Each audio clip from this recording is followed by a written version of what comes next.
Chapter 669. They still couldn't escape this misfortune in the end? Now that they were about to enter Imperial City's territory, they never thought that a true spirit realm expert would personally chase after them.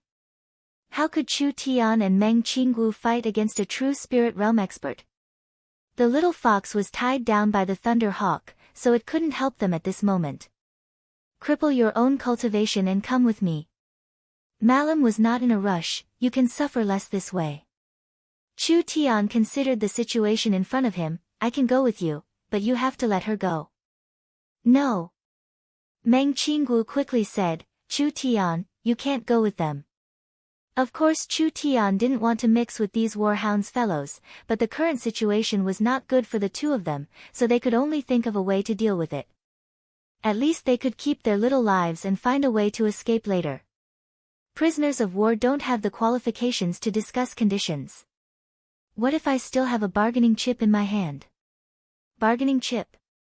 Ha, ha, ha. The power in your body. It can't be denied that it is very strong, but do you really have the ability to use it again? Malum gently sniffed, I can smell the aura coming from your blood. You are very weak, very weak. If you use it again, you will definitely die. If I die, you will fail your mission. Malum broke out in laughter again, a prisoner of war is actually threatening the victor with suicide. Let me tell you, your life is not important at all. Even if you die today, as long as you can bring your corpse back, it will be enough. You speak too much nonsense, I'll kill this woman first. The black blade was ignited in flames and a terrifying energy wave created a wild wind. When it blew across the prairie, it was like a wave was being created. Fuck. I'll stake it all with you. Chu Tian floated into the air and released a powerful energy wave. Malum never thought that Chu Tian would actually dare to resist, then let me see just how much this power can be used. Nether flame. The black blade was ignited in flames. When it merged with Malum's source spirit, it turned into a demon covered in black flames that shot out at Chu Tian like a meteor. Chu Tian. Meng Qinggu shouted out in panic. This was an attack from a true spirit expert's source spirit.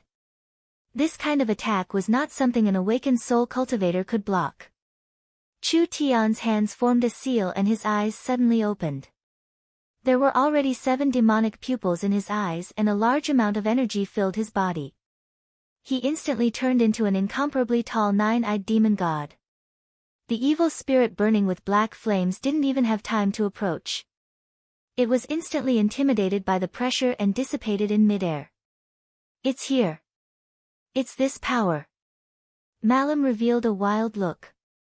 This weak person, how could he have this kind of strong power?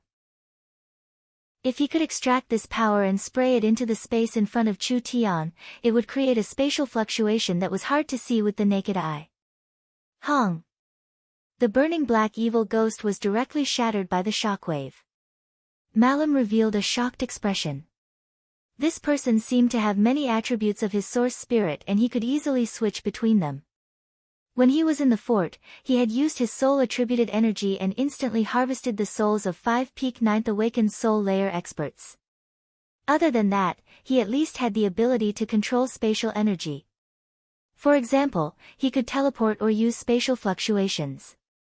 These were all controlled from the source of space. Spatial energy, this was a legendary innate talent. Even in a giant empire, there were very few people with spatial energy. This person seemed to be able to use spatial energy, this completely subverted Malum's imagination. But so what if the other side was strong? Malum said with a cold smile, your vitality is quickly weakening. If you keep fighting, you're dead for sure. I'll give you one last chance. Surrender to me and pledge your loyalty to the warhounds and you can live. Malum was right. Chu Tian had released the power of his main source spirit twice, which had an unimaginable effect on him. Although his body had reached the 2nd layer of the starlight immortal body, his physique was still too weak. Adding in the fact that his cultivation was not high enough, he could not resist the pressure of his source spirit on his body. Chu Tian blocked Malum's attack and all the blood vessels in his body ruptured again. Large amounts of blood came out of his pores and he couldn't stop himself from sweating. In just an instant, his entire body was soaked. One attack. He could only make one more attack. Chu Tian had already reached his limit. If he didn't care about the consequences, he would only have one more chance to attack.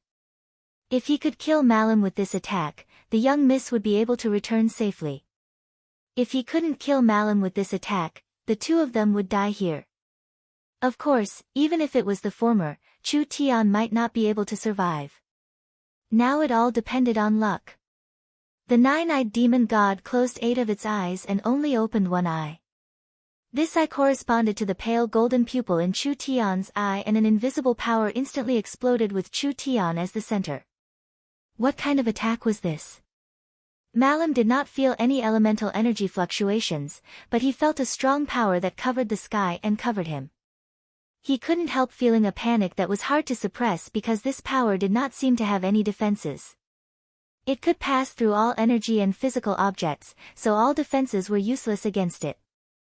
Hong! Malum's vision turned black and the entire world collapsed. There was a power that was affecting his mind that instantly stripped Malum of his senses, pulling him into a silent and dark space.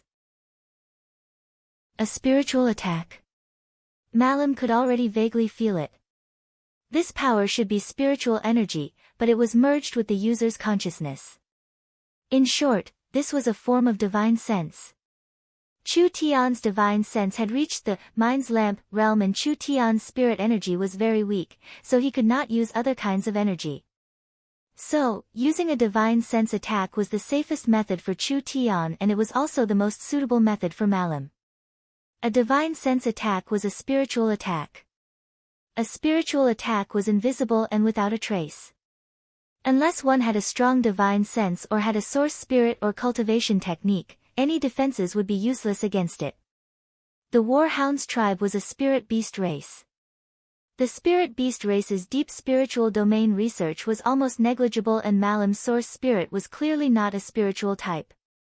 Although he did not know what realm his divine sense was in, it should be at the mind's eye level. Chu Tian's cultivation base could not compare to Malum's, but his divine sense surpassed Malum's. Therefore, using a divine sense attack was using his strength to attack the enemy's weakness. Endless purgatory. Malum felt a cold and terrifying voice explode in his mind. His surroundings began to change and he felt like he had arrived in a world of lava. Beneath his feet was lava, and there were burning red iron pillars that rose high up from the lava. A ferocious demon with the head of a bull and body of a human was covered in hot lava. He held a burning red chain in his hand as he charged at Malum with a ferocious expression. Shwa! The chain in the Minotaur demon's hand shot out and trapped Malum's body. The flames on the chain made Malum feel an indescribable pain.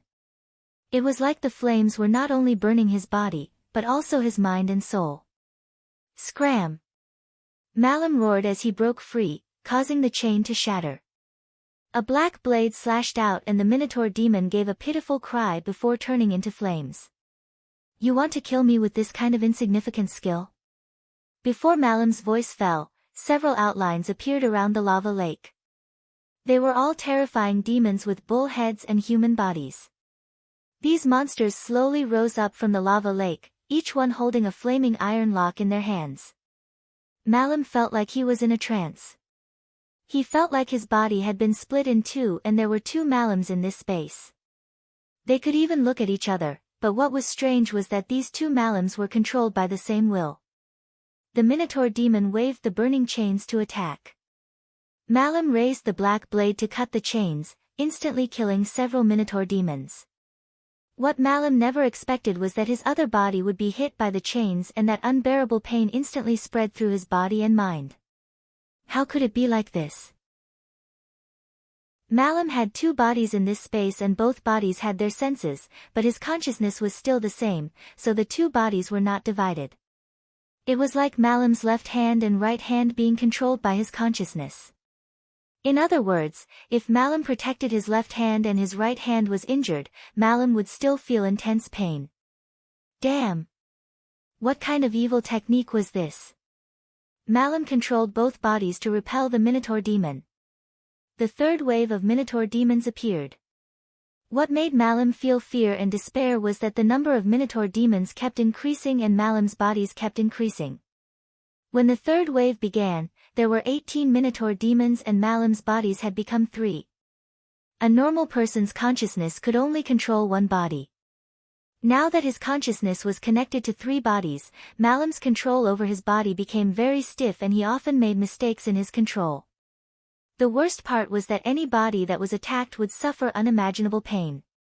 If all 3 bodies were attacked at the same time, Malam's consciousness would suffer 3 times the pain. Pang! The third wave of Minotaur demons was defeated. The fourth wave of Minotaur demons appeared. There were 36 of them and Malam's bodies became 4. Malam almost lost control of his body and could only watch as the Minotaur demons wildly attacked. The 5th wave, the 6th wave, the 7th wave. Malam's bodies became more and more numerous and he completely lost control of his body. Pa! Each body was hit by a whip. Malam instantly felt several dozen waves of extreme pain attack him at the same time. Malam almost fainted, but in this spiritual space, he was not allowed to faint. Malam's body was still splitting and the number of Minotaur demons in the space was still increasing. The 100th wave. The 1000th wave. The 10,000th wave. It was as if Malam had tens of thousands of bodies and each body was tied to a red pillar by the Minotaur demons. Each body was being tortured by hundreds of Minotaur demons. Even the smallest torture, when magnified by 10,000 times, was enough to cause great harm. Not to mention that Malam's tens of thousands of bodies were enduring unimaginable torture.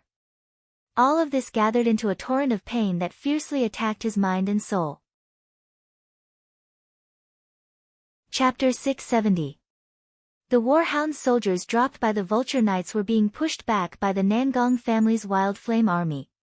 The Wild Flame Army was the strongest infantry army in the southern Summer Country, each one was covered in incomparably thick armor. Even an early-stage awakened soul cultivator would find it hard to break through their defenses. Moreover, the Wild Flame Army was trained with the Nangong family's secret technique, so they were all tall and strong, almost not feeling pain. Although they were in the peak 9th body refinement layer, their individual strength was close to an awakened soul cultivator. An entire 10,000 Wild Flame warriors, with giant broadswords in their right hands and source energy pistols in their left, the Warhound's soldiers failed to break through the encirclement several times and were finally forced back together. Almost at the same time, the Griffin Knights supported the city walls, instantly eliminating the pressure on the Southern Summer Army, giving the Southern Summer Army enough time to regain their footing. Although Imperial City was in a mess because of the flames of battle, the most dangerous wave of attacks had been blocked at this moment. The Griffin Knights once again began fighting with the Vulture Knights. Each Griffin Knight had at least one energy magazine left. In front of the high firing speed and firepower of the source energy submachine guns, the Vulture Knights could not form a proper battle formation. After several rounds of attacks from the Griffin Knights, the Vulture Knights had suffered 3-4 times the casualties of the Griffin Knights. Ha, ha, ha, ha. The Burning Sun ruler punched a Warhound's general's body. His body was covered in blood and his red hair danced in the wind. He stared at the retreating Warhound soldiers and gave a wild laugh. The Warhounds only amount to this much, daring to attack my southern Summer Country. I'll make sure you never return. The refined ruler had killed several enemy high-level generals. At this moment, the most dangerous wave of attacks from the Warhounds had been blocked. The Warhounds' Vulture Knights had suffered heavy casualties and the elites that had landed in the city had been chased by the Wild Flame Army, with most of them dying. The Warhounds had surrounded the city and suffered heavy casualties. If they chose to retreat now, it would not be easy to attack the city again. On one hand, after this battle, the southern Summer Country's confidence had increased. On the other hand, the calm martial ruler was about to return and the southern Summer Cavalry did not have much time left for the Warhounds. Miracle Commerce's source energy weapons had played a crucial role. It was because of the powerful source energy weapons that the Griffin Knights could escape from their disadvantage, allowing the Wild Flame Army to easily defeat the Warhound's elites. It was also because of the deterrence of the source energy weapons that the Warhound's main experts, including the Fang King, did not dare make any rash moves, greatly reducing the pressure on their defenses. The refined ruler took out the dark gold pen from the chest of a Warhound's general. When his eyes swept over the Warhound's army below the city, he suddenly noticed a different situation. Where did their main cavalry go? With these words, the Burning Sun ruler was also alerted.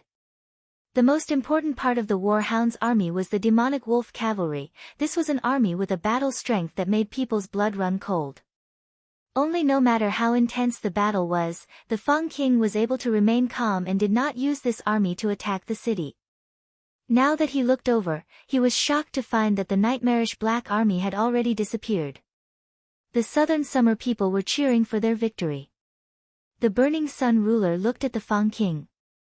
Although they were very far away, the Fang King's eyes did not contain any anger or defeat. Rather, there was a deep sense of cunning, as if he was waiting for something. This is bad. Could it be that he still had a backup plan? When the Burning Sun ruler and the refined ruler felt this was bad, there was a series of sounds of fighting that came from the center of Imperial City. There were also the faint roars of angry wolves mixed in. The Warhound's elites that had been suppressed by the Wild Flame Army suddenly began to fight back like they were on steroids. Before the Wild Flame Army could even react, from the roofs and corners of the surroundings, there were even people that jumped over the walls. Like a flood, thousands of Black Wolf cavalry suddenly appeared. This is bad. It was too sudden and the Wild Flame Army did not have time to counterattack. Countless Demon Wolf cavalry swarmed in, instantly cutting into the Wild Flame Army's formation. Moreover, their numbers kept increasing, surpassing the Wild Flame Army in an instant. It was like a group of wild dogs fighting for a delicious piece of meat, instantly throwing the Wild Flame Army into chaos. The Warhound's cavalry had appeared in Imperial City. Everyone turned pale with fright. What was going on? Why would the Warhound's cavalry appear in the city? A person quickly ran over to report, the enemy is coming from the Nangong family's direction. This is impossible. The Burning Sun ruler could not help but believe this. A large group of incomparably fierce black figures were continuously charging out. The agile Demon Wolf cavalry jumped from roof to roof, constantly killing the innocent civilians and soldiers on the streets. 5,000, 8,000, 10,000. 20,000, 30,000.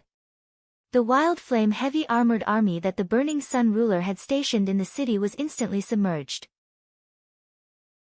The Demon Wolf cavalry became larger and larger, as if they were coming out in an endless stream. What the hell is going on? The Burning Sun ruler angrily roared out, but he suddenly thought of something. Could it be that the family's secret passage has been? The entire Imperial City was built by the three great clans of the Southern Summer Country, so during the construction of the Imperial City, the three great clans must have built a secret passage to the outside of the city. This was not a strange matter at all. But the security of the secret passage was very high. It could not be opened from the outside, so it could only be opened from the inside. There were not many people in the Nangong family that had the authority to open it, especially in this kind of wartime situation. Then why would the secret passage be opened for no reason? At this time, countless Demon Wolf cavalry suddenly surrounded a small group of Nangong family soldiers.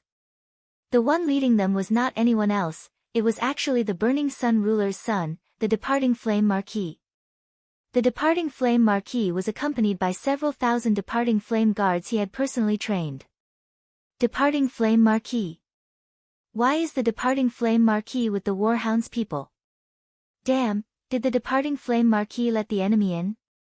If the departing Flame Marquis opened the Nangong family's secret passage, then everything would be logical. After all, the departing Flame Marquis was the head of the Southern Summer 8 Marquises and was the only first-class Marquis. He had the powerful departing Flame soldiers and had the authority to open it. Even if the family opposed it, the departing Flame Marquis could still open it.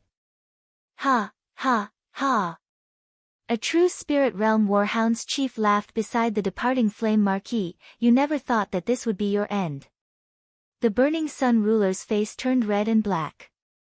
He was so angry that he spat out a mouthful of blood. Nangong Ling, you unfilial son. You've made this old man unjust, you've made my family unjust. Old fellow, you've gone senile. The departing flame marquis, Nangong Ling coldly said, the southern summer imperial city has a population of 7-8 million and this bustling city will be destroyed by you fools. I'm only doing this to protect the citizens. The Fang King has already promised me that as long as I help him take down imperial city, he will spare the citizens and make me the ruler of the southern summer country. As for you, why are you still stubbornly resisting? Betraying your country for glory, but you have to use such a grand excuse?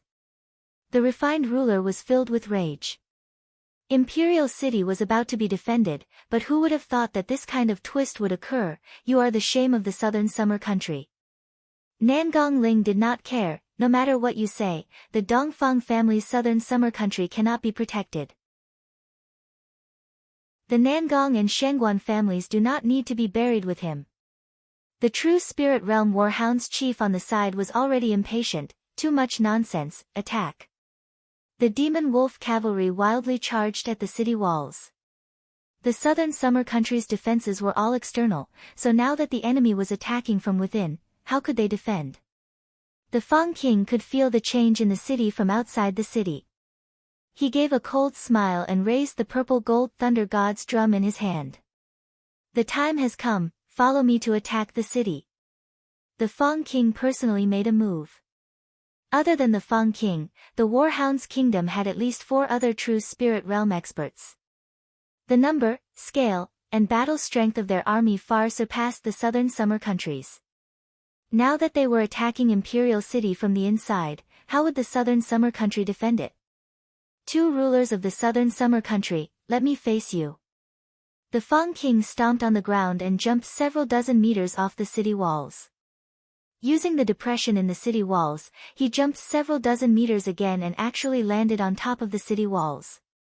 The city walls were already burning and the soldiers were resisting the enemies coming from all directions. How could they concentrate their firepower on the Fang King? The Fang King casually raised the purple gold thunder god's drum in his hand and several southern summer soldiers surrounding him were turned to ashes by the lightning. The burning sun ruler said to Meng Qinggu beside him, you guys retreat first, retreat to the royal palace. Chen Bingyu brought Meng Qinggu away from the battlefield. This battle was not something they could interfere with. The Fang King didn't chase after them. He didn't feel it was beneath him to do so because in the entire royal city, only these 2 people were worthy of being his opponent. The burning sun ruler and the refined ruler did not say a word as they attacked the Fang King at the same time. Hung, hung, hung. The entire city walls exploded. 3 true spirit realm experts fiercely clashed and the destructive power of this level of battle was very shocking. Large pieces of the city walls collapsed and the scene turned into chaos. At this time, 3 figures flew out at the same time and landed on the ruins. Both sides had only exchanged a few moves, but the refined ruler and the burning sun ruler were both injured, while the Fang King did not seem to have any injuries at all. He still had a relaxed appearance and just from this point, it could be seen how big the difference in strength was. The Fang King said with a laugh of ridicule, the 3 rulers of the southern summer country only have this much strength? At this time, they were surrounded by the Warhound's army on all sides. The burning sun ruler and the refined ruler looked at each other, retreat. The 2 of them retreated and several Warhound's plains chiefs chased after them, but they were stopped by the Fang King. The Fang King calmly said, there is no need to worry about 2 true spirit cultivators, our mission is to take down the southern summer country's imperial city. Even if the Tsang state cavalry arrives, they won't be able to turn the situation around. No matter what tricks the other side plays, victory will still belong to us in the end. Yes. You will lead the troops to sweep through the southern summer army and destroy their last resistance. The Fang King's eyes were as cold as ice. As for these people, it doesn't matter if they live for a few more hours. Chapter 671. This kind of attack had never been heard of before. The endless duplication of pain, the endless creation of torture, when the unbearable mental torture was magnified by 10,000 times, then the instant impact on the spirit, this was like a monstrous wave, slamming heavily on the weak dam. The result was almost no suspense. Malum was perhaps a warrior with extremely strong willpower. Only, the mental torture was enough to collapse any warrior, not to mention 10,000 times. Perhaps the strongest warrior in the world would die from a mental breakdown after receiving this kind of terrifying attack. Even if they survived, they would most likely become crazy. This was endless purgatory. Chu Tian's incomparably powerful divine sense attack. That pain and torture continued to attack the spiritual dam, causing his mind to collapse. When Malum's consciousness was about to collapse, the purgatory of his spiritual world popped like a bubble. The nine-eyed demon god's power disappeared. Chu Tian's face turned pale as sweat poured down his face. Damn, just a little bit more. Malum was thrown back into the real world and with a pitiful cry, he fell to the ground. His body twitched and his mind was heavily injured, temporarily unable to recover. His mind hadn't completely collapsed. Malum's cultivation was higher than Chu Tian's, but because of his advantage in cultivation and his strong willpower, Chu Tian could not directly suppress him. He could resist the divine sense attack for a bit, but this consumed quite a bit of Chu Tian's strength. So the full set of attacks could not be fully displayed. Now that it had been forcefully interrupted, it could not completely collapse Malum's mind. This is bad. He really did not have the strength to launch a second attack. Meng Qinggu did not know what had happened because the flow of time in the spiritual world was different from the material world. Chu Tian had tortured Malum for a day and a night in the spiritual world, but it had only been a few seconds in the real world, so the bystanders could not feel the entire process. Meng Qinggu could only see that Chu Tian had glared at Malum and Malum had been heavily injured, almost losing control of his mind. Chu Tian had also collapsed to the ground. What had happened? Chu Tian couldn't move on the ground, but he shouted through gritted teeth, "Fox, take this chance and quickly take care of him." The little fox's eyes released a green jade glow. It used all its strength to control the Thunder Hawk's mind and the Thunder Hawk's beak turned blue, condensing a thin bolt of lightning. The Thunder Hawk seemed to be resisting the little fox. The little fox gave a sharp cry and the Thunder Hawk's body trembled. The little fox's divine sense completely penetrated the Thunder Hawk's mind and the Thunder Hawk was finally controlled by the little fox, letting out a clear cry. Damn! Damn! Malum's body was trembling and he couldn't even lift his blade. My body. Ah! I'll kill you! I'll kill you! Chu Tian had already fainted. Malum had suffered a serious spiritual injury and it was very hard to recover from a spiritual injury. It would accompany him for a lifetime, but at least Malum was still alive after suffering such a strong attack. Chu Tian couldn't resist because he used too much strength. You. All have to die. Malum's body trembled as he knelt down. His eyes seemed like they couldn't focus as he shook his head. His eyes turned red as he gave a low roar like a wild beast, reaching out to pick up the blade on the ground. Hell nether flames. The trembling blade released a surging flame that spread indiscriminately in all directions. Malum clearly didn't have a way to accurately attack, so he could only use his true spirit realm cultivation to attack over a large area, killing everyone at once. The Thunder Eagle let out a sharp cry as it swooped down. A streak of lightning struck Malum's body and instantly sent Malum flying, heavily landing on the ground. He did not hold on to the long blade and it flew several dozen meters away. Hong! A black fire dragon swept across the ground in an instant, creating a deep scar that was startling to the eye. Malum stood up with an unwilling roar. When the Thunder Hawk's claws swept out, he used his bare hand to block it. Half of his body was pushed into the ground and the Thunder Hawk flapped its wings, wanting to fly away.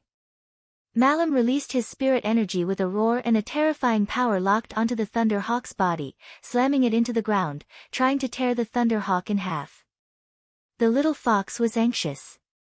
If the Thunder Hawk was killed, there really wouldn't be anything they could do. The little fox didn't have any strength and its demonic techniques could only summon and control. It was only effective against demon beasts, so it couldn't deal with Malam. At this critical moment, Meng Qinggu decisively pulled out Chu Tian's netherworld sword and quickly charged at Malam.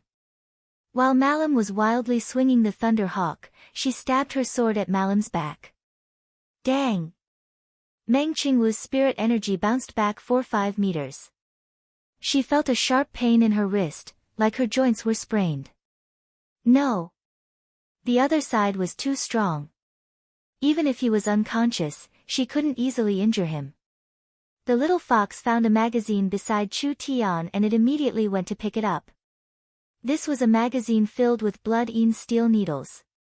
The little fox bit out the needles and swallowed them. Qinggu forcefully waved her claws. Meng Qinggu nodded. The little fox spat out several blood-stained steel needles and each one was covered in a demonic technique. They flew at Malam at a speed close to the speed of sound. Malam was unconscious right now, how could he distinguish this kind of attack? He didn't even maintain his protective spirit energy and all the needles landed on Malam's divine sense. There were 2 needles that directly stabbed into his eyes. Ah!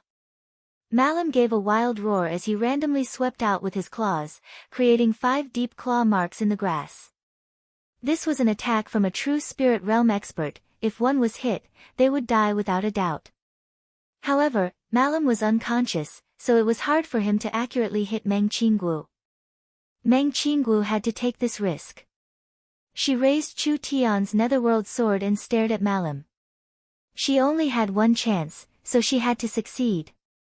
At this time, the netherworld sword began to glow. A faint blue and white flame covered the sword blade. Meng Qinggu was very surprised. This sword had lent its power to her, but Meng Qinggu was clearly not the netherworld sword's master. This was the difference between the netherworld sword and a normal soul-contracting weapon. A normal soul-contracting weapon's weapon spirit did not have a high ability to think, but the netherworld sword's weapon spirit already had its own consciousness. So when Meng Qinggu picked up the sword, the weapon spirit, netherworld, would decide whether or not to resist. Now that Chu Tian had fainted from his heavy injuries, Meng Qinggu had to kill the beast spirit to save her master's life. Because of this, the netherworld sword did not resist Meng Qinggu, rather it took the initiative to increase the might of this attack. Meng Qinggu used all her spirit energy and suddenly jumped forward. The sword blade drew a blue and white arc as it slashed at Malam's neck, directly cutting off Malam's head. Blood sprayed out. This peak expert of the Warhounds tribe had died in the hands of the weak Meng Qinggu who did not have any battle talent. Meng Qinggu never thought that she would have the chance to kill a true spirit realm expert. The little fox let out a sigh of relief. Its little life had been saved. Meng Qinggu searched Malam's body a few times and found a small delicate bag. Meng Qinggu could feel a faint spatial energy in the bag, so it should be a spatial item, which was a storage bag. Although it only had 5 cubic meters of space, it was still a spatial item. Meng Qinggu did not have time to look at what was inside. She took Malam's black blade and returned to Chu Tian's side. She leaned over his chest and listened. His heartbeat was slow and weak, but he shouldn't be dead. Meng Qinggu was not clear on Chu Tian's injuries, but it shouldn't be good. Meng Qinggu carried Chu Tian on her back as she gritted her teeth and headed for Imperial City. Yesterday Chu Tian carried her and today it was her turn to carry Chu Tian. The two of them were truly a pair of enemies. But Meng Qinggu did not go too far. Around several dozen kilometers away, she found a southern summer sentry post. When Chu Tian showed his identity, the sentry captain brought out a beast carriage and personally sent the two of them back to Imperial City. Imperial City was already in chaos. The great scholar Gu Qianqiu had brought news of the front lines falling a day earlier than Chu Tian and Meng Qinggu. Gu Qianqiu was also heavily injured when he returned to Imperial City.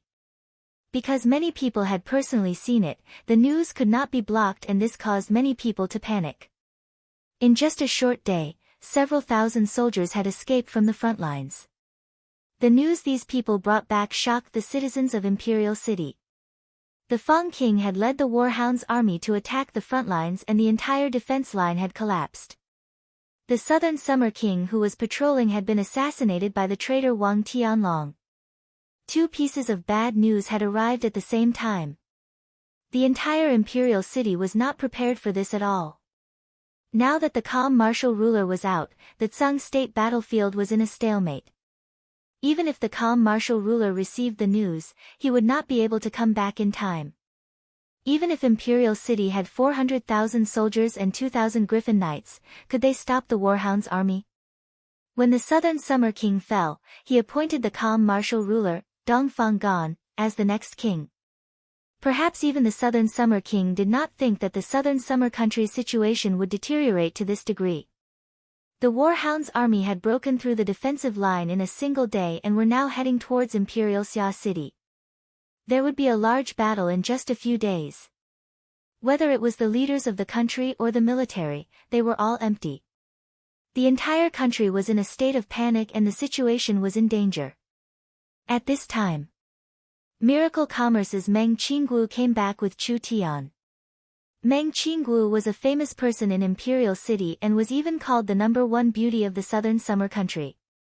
Chu Tian and Meng Qinggu had gone with the Southern Summer King to patrol the defensive line, so when the front line was broken through by the Warhounds, the two of them would most likely be in danger. No one would have thought that Meng Qinggu would actually come back alive. Meng Qinggu had come back alive, but her appearance was not relaxed at all. Her snow-white clothes were covered in mud and blood, her hair was a mess, and her face was haggard and weak.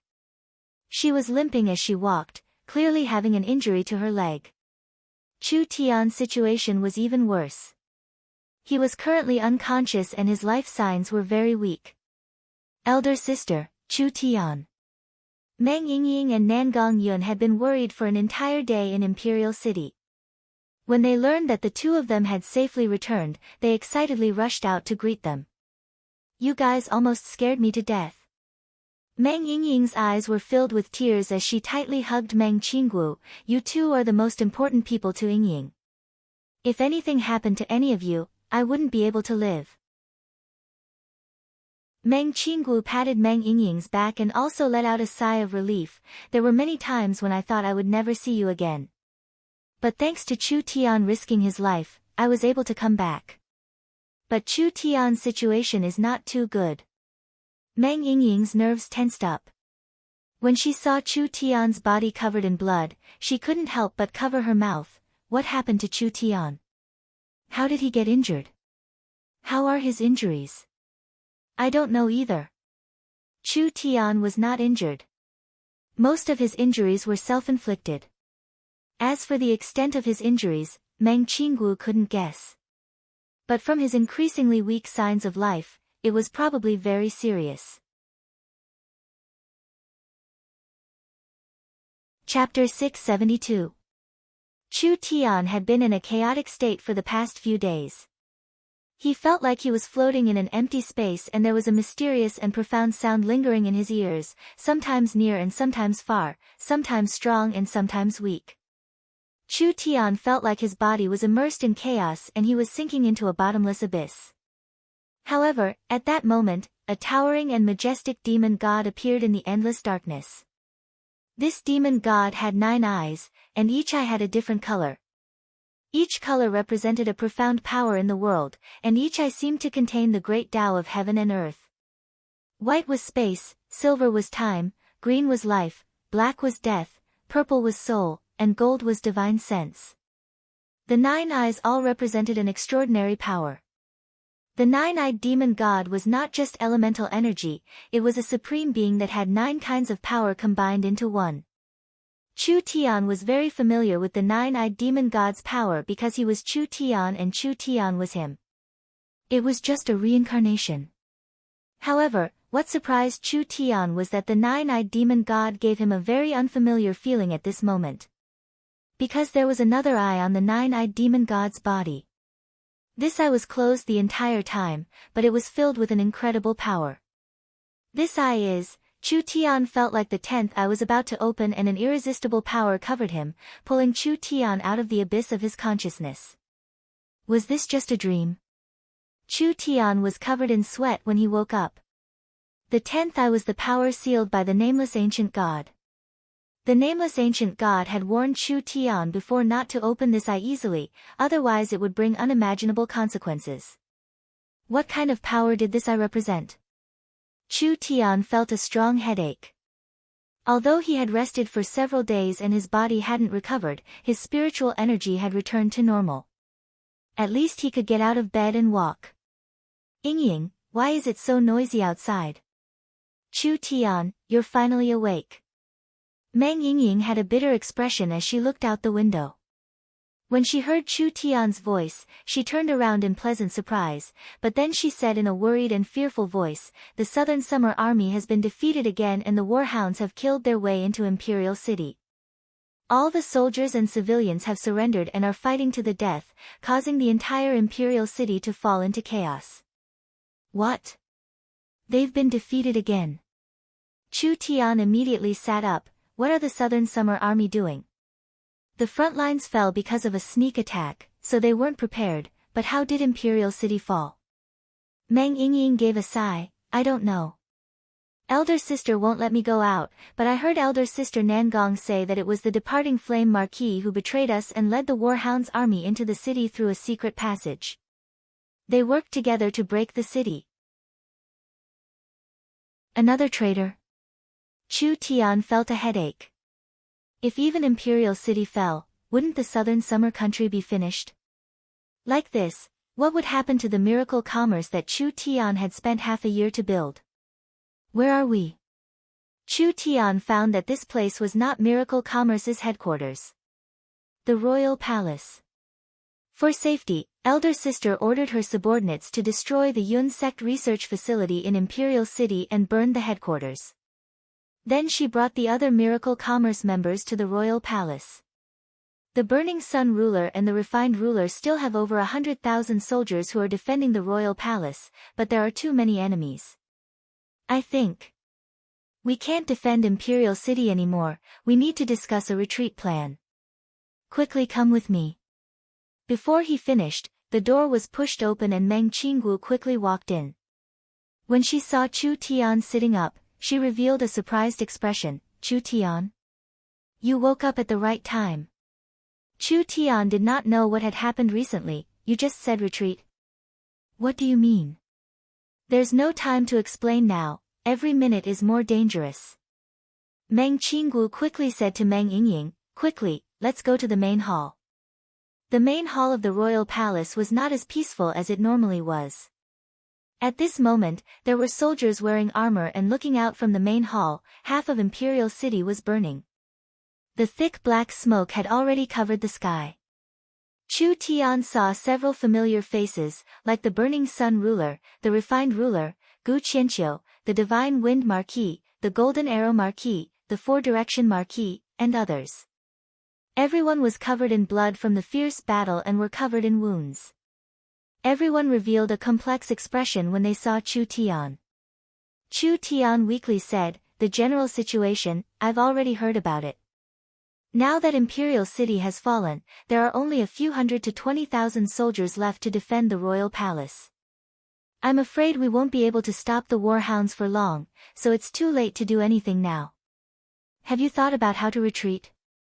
The Burning Sun ruler beat his chest in regret. The fall of Imperial City is all this ruler's fault.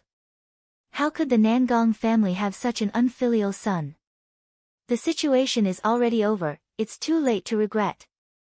The Refined ruler had a defeated look on his face at this moment. The southern summer country's north can't be defended. The Imperial region, Tsang State, and the departing Flame Marquis Furnace State will be lost, but the southern summer country has 6 states to the south, with each state having over 100,000 soldiers.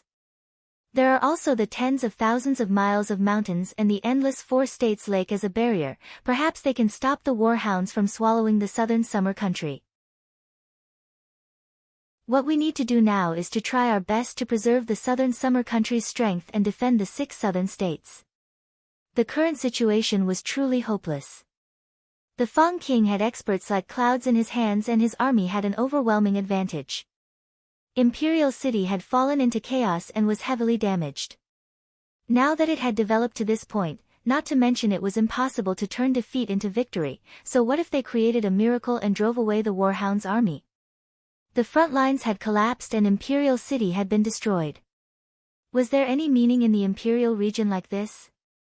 At this moment, it was better to preserve their strength and move to the south, using their geographical advantage to block the Warhound's invasion. The problem was how to move. The sounds of fighting outside were becoming more and more intense. The Burning Sun ruler said, "The Dongfang family has a secret passage in the royal palace. The eldest prince Dongfang Haoran has the authority to open it and knows the method to open it. Now I ask the great scholar, the country-guarding ruler, and the dukes to bring the remaining 1,000 royal knights and 20,000 elites of the three races to leave Imperial City through the passage. Of the 6 southern states, Central State has the best position and can become the new center of the Southern Summer Country, preserving the last bloodline of the Southern Summer Country's various races." Dongfang Haoran was also covered in blood, but he immediately walked out, understood. If this many people leave, will the Warhounds not care? The Burning Sun ruler revealed a determined expression, "Leave in peace. The refined ruler and I will lead the last of Imperial City's elites and fight the Warhounds to the last moment. With us stalling for time here, they won't be able to chase after you." The meaning behind these words was that the Burning Sun ruler and the refined ruler were prepared to fight to the end. Why must the two rulers defend a broken city to the death? Gu Qianqiu immediately said, "Where there's life, there's hope." The Burning Sun ruler decisively said, "The fall of Imperial City is this ruler's greatest crime. I have let down the Nangong family's Lai ancestor and the countless Southern Summer heroes, so I can only fight to atone for my crimes. This ruler has already decided to lead the Nangong family's direct descendants to defend, and the Nangong family's branch families and youths under 20 will all be given to Nangong Yun to manage. From today on, Nangong Yun will be a new member of the Nangong family. I hope you will treat the Nangong family's descendants well and let the phoenix rise from the ashes." Because of the departing Flame Marquis betrayal, the Burning Sun ruler was filled with guilt, so he decided to stay behind to buy time for everyone. This was understandable, but why did the refined ruler stay behind? The Southern Summer Country did not have many true spirit realm experts. The Southern Summer Country's intelligence network is managed by the Shengguan family. The situation on the Warhound's plains changed and the Warhound's army suddenly attacked, but this ruler did not notice it at all, causing the Southern Summer Country to fall into disaster. The root of the problem lies with the Shengguan family. The refined ruler said with a serious expression, "This ruler has led the Shengguan family for several decades, but I have only been obsessed with power and profit. I have forgotten the teachings of my ancestors and abandoned my duty. This ruler is incompetent. The Shengguan family's foundation is in Imperial City, so how could they be fine with their nest being destroyed? The Shengguan family is guilty, so we will fight to the last moment." These two people made Chu Tian suddenly understand something. The calm martial ruler had said that the Burning Sun ruler and the refined ruler were different from the other families he had met. Chu Tian did not understand at that time, but now he knew what he was referring to. From these two noble monarchs, Chu Tian saw something that normal families did not have, honor and dignity. As rulers of the Southern Summer Country, even if they knew they would die, they would still fight to the last moment. Chu Tian. A low and deep voice came into his ears. The Western Marquis was holding a pen dripping with blood as he looked at him. "To be honest, I still hate you to the bone, but it's a pity that I won't have a chance to take revenge. If you are a Southern Summer man, then take up your responsibilities. Otherwise, even if I turn into an evil spirit in the underworld, I will not let you off." Hong. The sound of the outer walls of the royal palace collapsing came from them. The Burning Sun ruler shouted at everyone, "Retreat, otherwise it will be too late. The overall situation is important." The refined ruler also said, "Let's go." Chu Tian cupped his hands at the two of them. "Today's disaster is not only a humiliation for everyone, it is also a humiliation for me, Chu Tian. Today, I, Chu Tian, swear that there will be a day when the Warhound's plains will be flattened. The Burning Sun ruler laughed, your words are enough, the Warhound's kingdom's destruction is just around the corner. My king has given you the title of country guarding ruler in this crisis, it is clear that he has high hopes for you. Now that the southern summer country is facing a crisis, I hope that the ruler can withstand the collapsing southern summer country in this critical moment. The refined ruler walked in front of Chu Tian, the grudges between you and the Shengguan family will be written off by this ruler. Please treat the Shengguan family's descendants well. Let's go. It will be too late if we don't leave now. Gu Qianqiu said to Dongfang Haoren, quickly, open the secret passage. The youths and branches of the three great clans, the Griffin Knights, important scholars, and geniuses, there were a total of over 20,000 people. They first went to the royal palace's treasury and moved the things that could be moved. As for the things that couldn't be moved, they burned them. Finally, under Dongfang Haoren's lead, they began to leave through the royal palace's secret passage. Hung, dong, dong. The royal palace's doors slowly opened.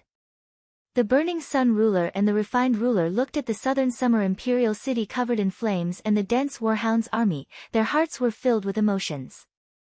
They never would have thought that the bustling city from a few days ago would have this kind of earth-shattering change in just a few short nights.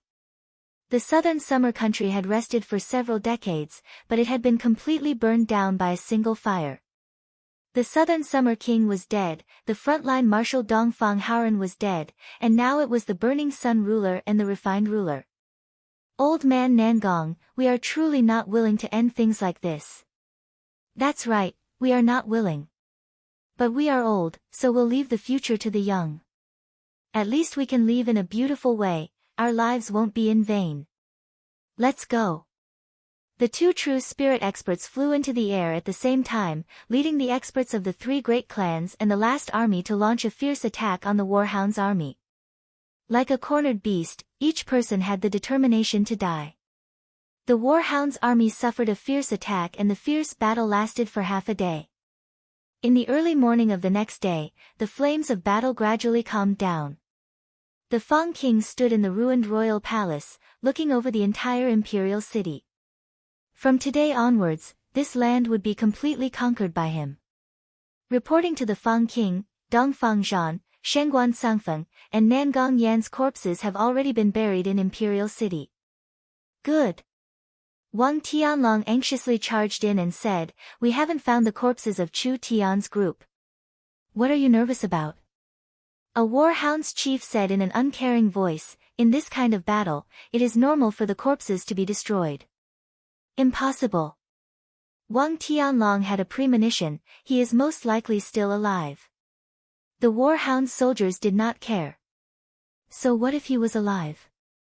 The southern summer imperial city had been captured and the elites had all been killed, what else could they do to turn things around? The Fang King thought about it and said, I'll give you the vulture group, search for their whereabouts. There was no time. The path of retreat Meng Qinggu left was now in effect. At this time, at the Tsang State Ferry, the giant shark gang fleet she had arranged was already waiting. The younger generation of the three great clans and the important talents of Imperial City were currently boarding the ships in an orderly manner. Meng Qinggu looked at the hazy sky and her heart was very heavy. She never thought that they would leave Imperial City in this way.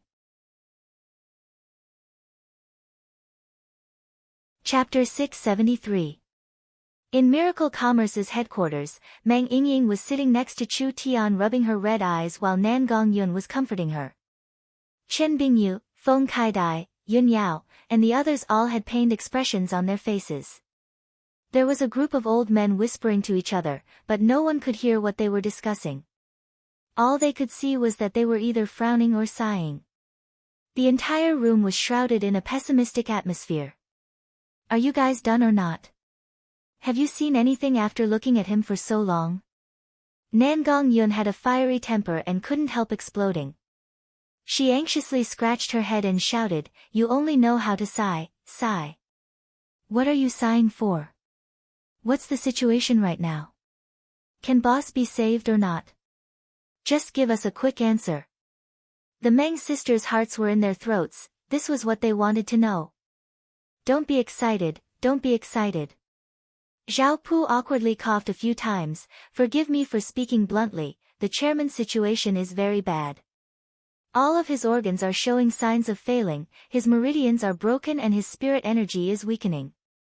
Of course this is not the main reason, because the chairman cultivates the starlight immortal body, his physique is very strong and his recovery rate is very high. Otherwise, if it was a normal person, they would have already died. The most troublesome part is that the chairman has overdrawn his life force. Meng Yingying nervously asked, lost life force? What does that mean? Old Zhao's meaning is that the chairman might have forcefully used a forbidden technique with large side effects. This forbidden technique might have burned his life force as a price, so it caused a serious overdraft of his life force. To put it simply, if the chairman could live for 100 years before, then his current lifespan is probably less than 50 years, and his life force is still weakening. How could it be like this? Everyone revealed a look of horror. This side effect was too terrifying. Chu Tian was still so young, wouldn't it be very bad if his life force was damaged so early? Meng Qingwu finally understood. Even though Chu Tian had a heaven-defying power, he rarely used it. The main reason was that once this power was used excessively, not only would it attract the attention of others, but it would also be very risky for him. Meng Yingying was at a loss. Then what should we do? If the damage is in the early stages, there is hope to restore it. But if it takes too long and causes the lost life force to solidify, then it will be harder than ascending to heaven to restore it. Meng Qingwu quickly asked, just tell us what materials we need, it doesn't matter how much it costs. Vice Chairman, this isn't a problem of money, it's just that with the resources of the southern summer country, we can't find this level of medicine. We can't find it in the entire southern summer country. The old men looked at each other and said with a sigh, this kind of heaven-mending medicine, it has to be an immortal-grade medicine. The faces of the girls instantly turned pale. Immortal medicine? Where could they find an immortal medicine in the southern summer country? The southern summer country was a small country and the spiritual energy was very poor, so there weren't many sacred medicines. Most of the sacred medicines were imported from other countries or dug up from ancient ruins, so how could they find an immortal medicine?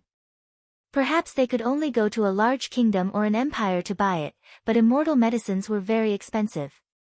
Miracle Commerce's several billion gold coins reserve sounded like a lot in the southern summer country, but what did it count for in a place like that?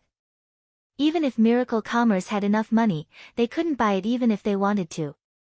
Chu Tian's condition couldn't be dragged on, otherwise the sequelae would be permanent. At that time, even if they obtained the immortal medicine, they wouldn't be able to save him. Meng Yingying said in a somewhat choked voice, Elder sister, what do we do? Don't be afraid. No matter what price we have to pay, we will definitely save Chu Tian. Meng Qingwu tightly clenched her fists. Actually no one knew that the one feeling the most guilty right now was her. Chu Tian being injured like this was mostly because of her, so she had to save him no matter what. If the southern summer country doesn't have the medicine, then we'll look elsewhere. I believe we can find it. Meng Qingwu asked the old men, then when will Chu Tian wake up? That's hard to say. Zhao Pu stroked his beard, not only is the chairman's body injured, his mind is also exhausted.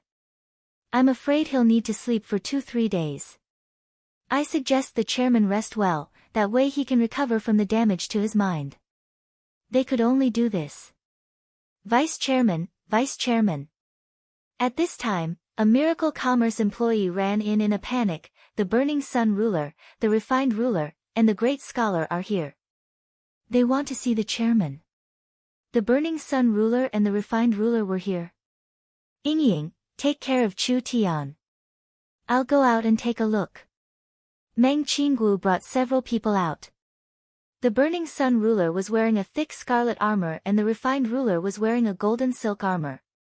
There were several dozen important people behind them, including the great scholar Gu Qianqiu. The Refined ruler asked, where's Chu Tian? Have him come out. What do you mean? Meng Qinggu was a bit afraid of the refined ruler. The Shangguan family did not have a good relationship with miracle commerce, so it was hard to say what the Shangguan family would do in this special time. The matter on the front lines was an accident. As for the Southern Summer King's death, even Chu Tian could not do anything about it. Could it be that you want to come and punish him? It's a misunderstanding. It's a misunderstanding. The refined ruler, can you put away your stinky face? The burning sun ruler glared at the refined ruler.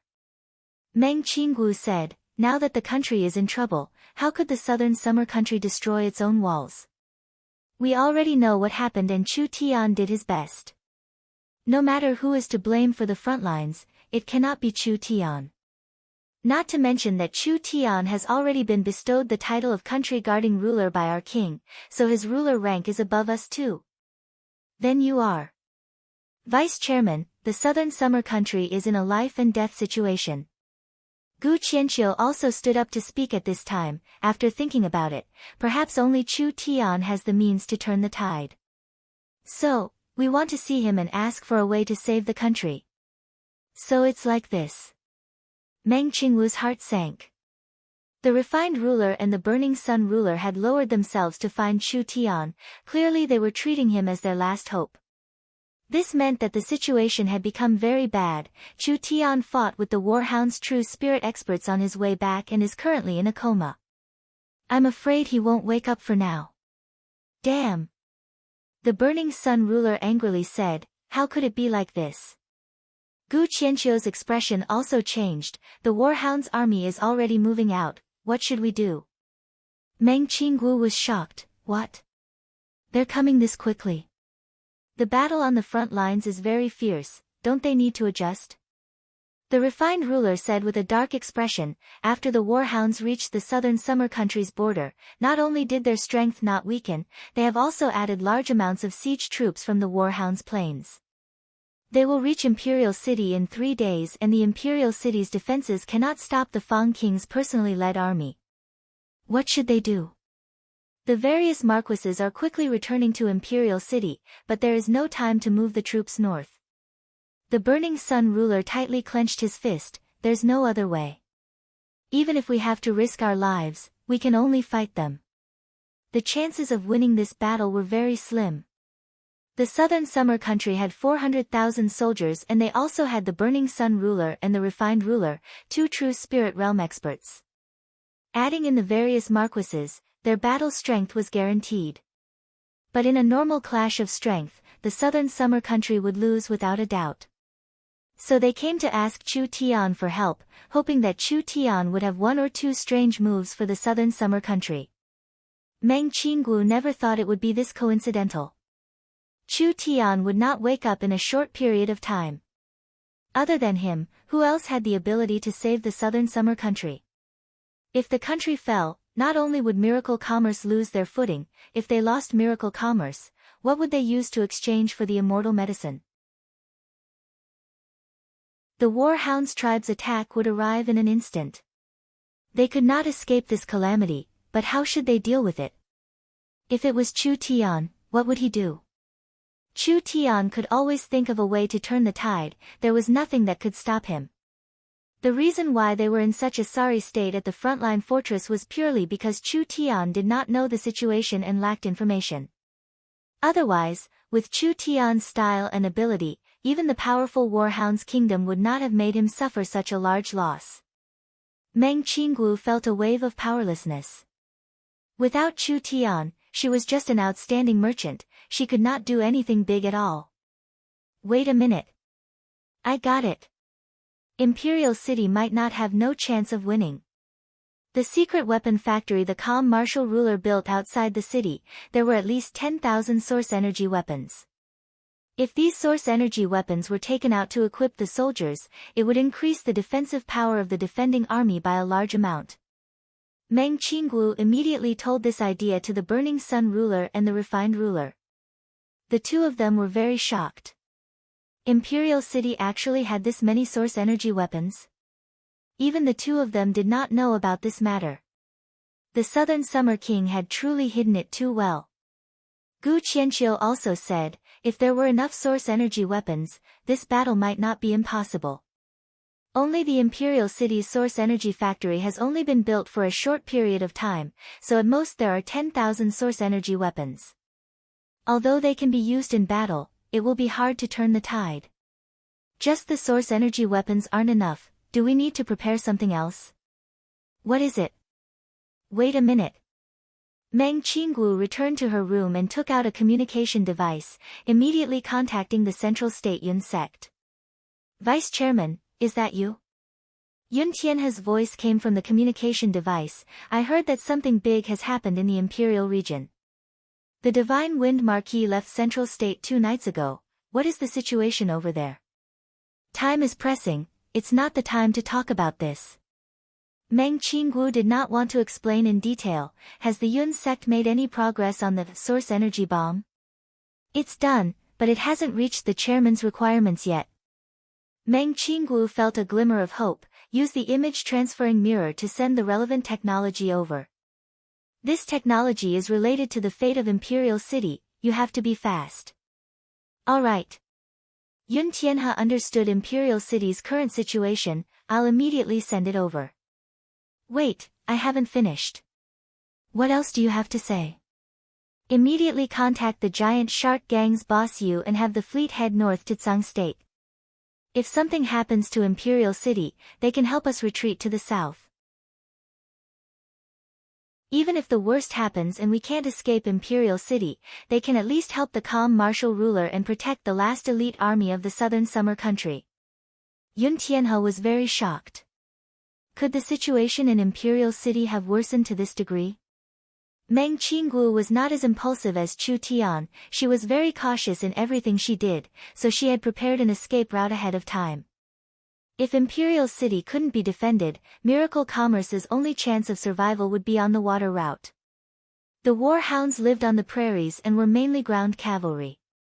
If they could retreat to the water route, it would not be easy for them to chase them. That's right, there's one more thing. Meng Qinggu would not forget the most important thing: activate all of Miracle Commerce's radio stations and send a message to the entire country. What do you need? Yun Tianhe calmed himself down. I ask Vice Chairman to tell me. We need a level 2 immortal herb, a level 2 immortal herb that can recover innate vitality.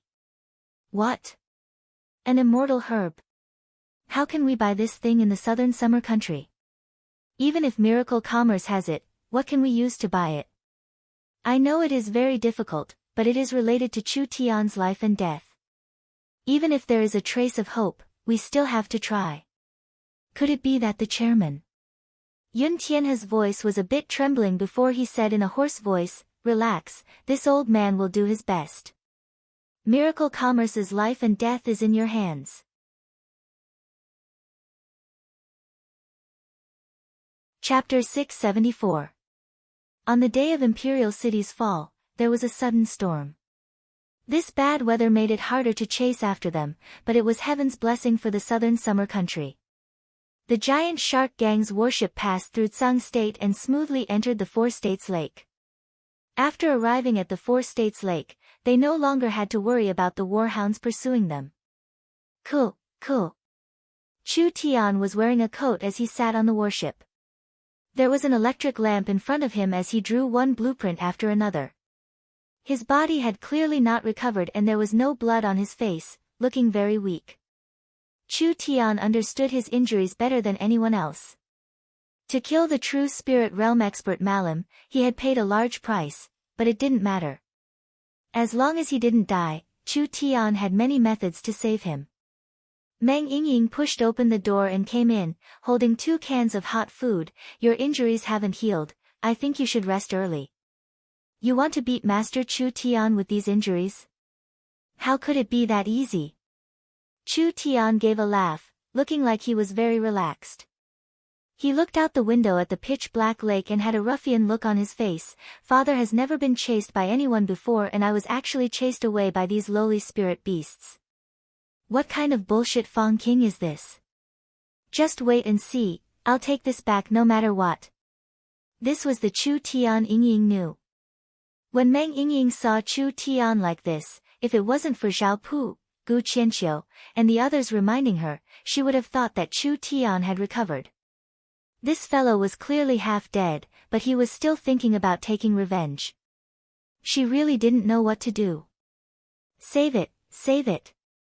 Meng Yingying gave a can of food to Chu Tian and snappily said, I think you should properly heal yourself and think of a way to protect your little life and miracle commerce before you think about taking revenge. Chu Tian was very confident in miracle commerce, but any genius or great existence would easily die before they fully matured. The continent was chaotic and turbulent, so it was not easy to survive in this chaotic world. But it was because of this that Chu Tian wanted to create miracle commerce. Miracle commerce could not only provide Chu Tian with large amounts of resources, it could also protect Chu Tian and the people around him as he grew stronger. Miracle commerce had developed smoothly until now, but they had suffered an unprecedented setback when they were expanding to the north of Imperial City.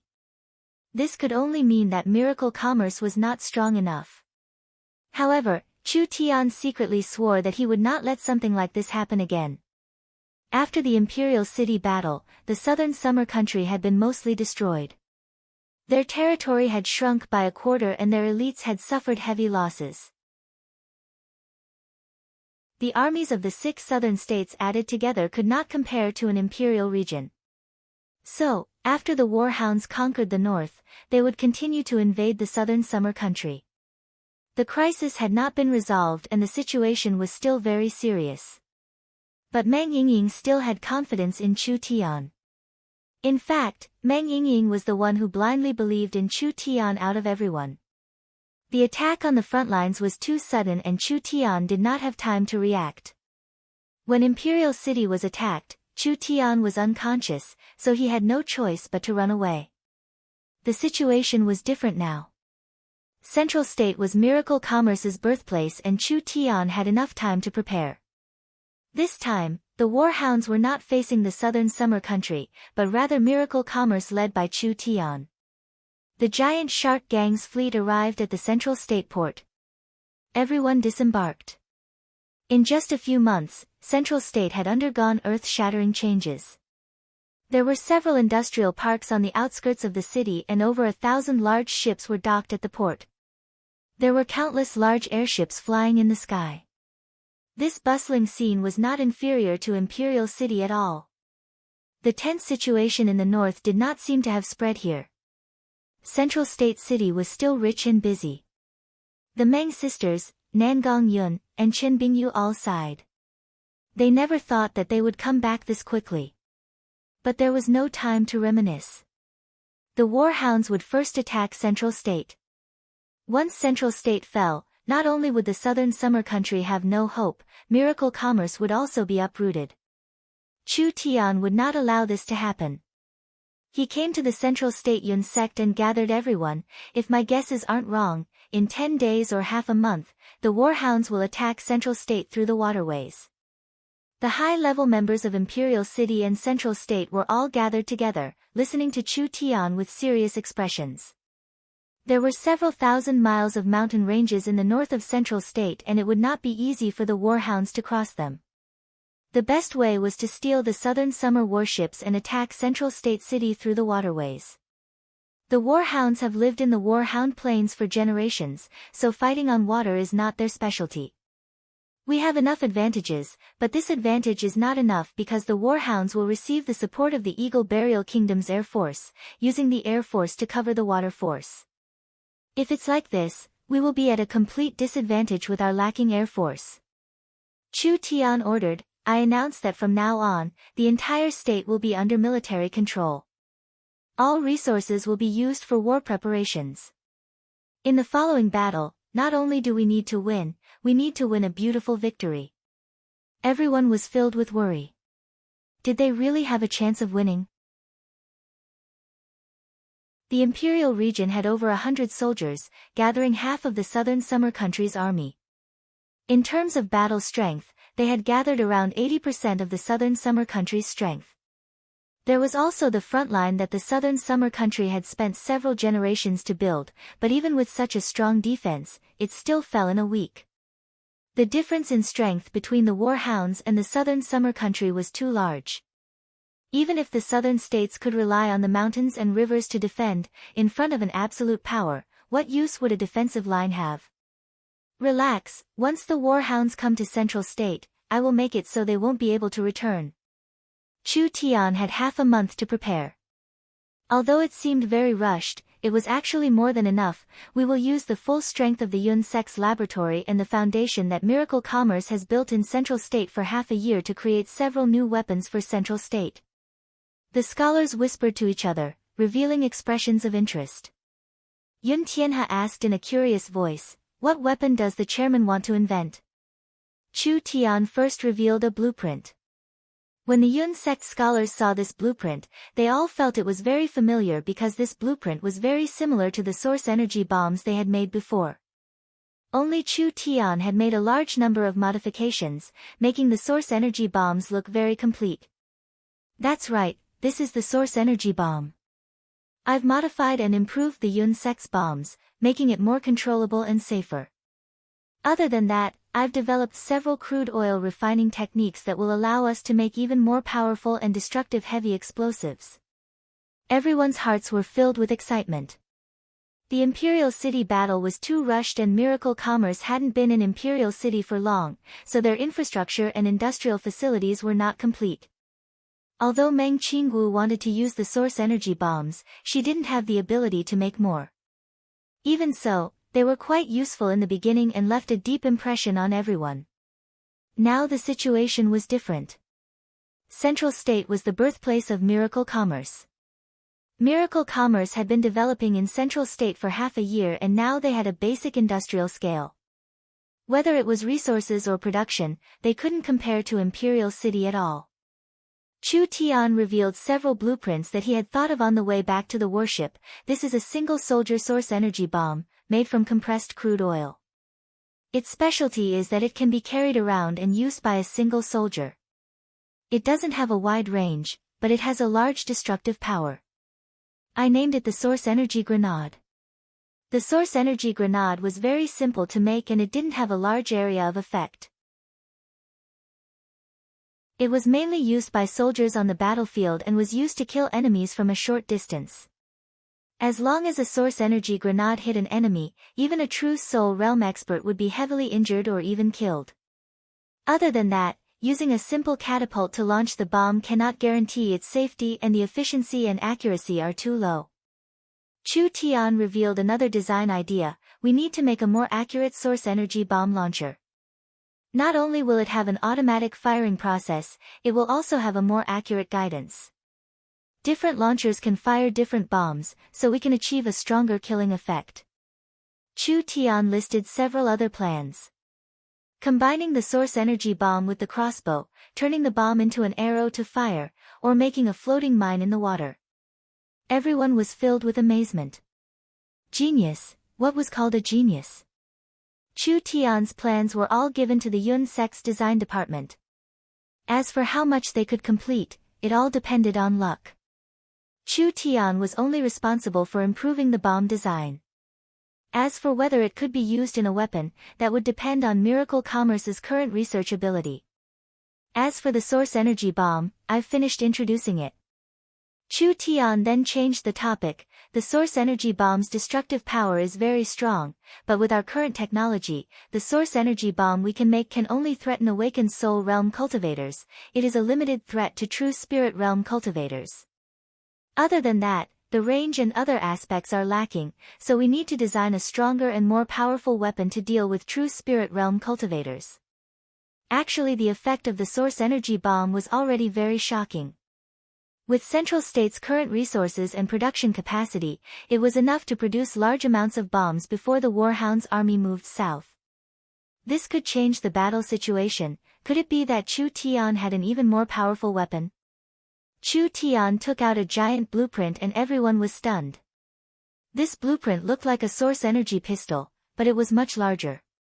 Just the barrel was over 4 meters long and the structure was incomparably complex. There were at least 4 magazines designed to supply energy. It looked just like an enlarged source energy pistol. There was a source energy array inside. Whether it was the complexity or the level, it was not something current source energy firearms could compare to. Everyone look carefully, this is the new weapon that Miracle Commerce will be developing. Chu Tian pointed at the blueprint and introduced it. As you can see, this weapon is several dozen times larger than the source energy firearms. I'll name it the source energy cannon. The might of a source energy cannon is around 200 times that of a source energy pistol. 200 times the power. What kind of concept was that?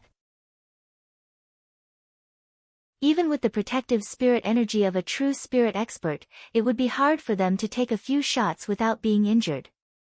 This time, it wasn't just the Yun sect scholars, even the laymen who didn't understand were shocked. Once this weapon appeared, it would be a super terrifying killing weapon. A single shot would be able to pierce through the enemy's battleship, and even a true spirit expert would find it hard to block this kind of attack.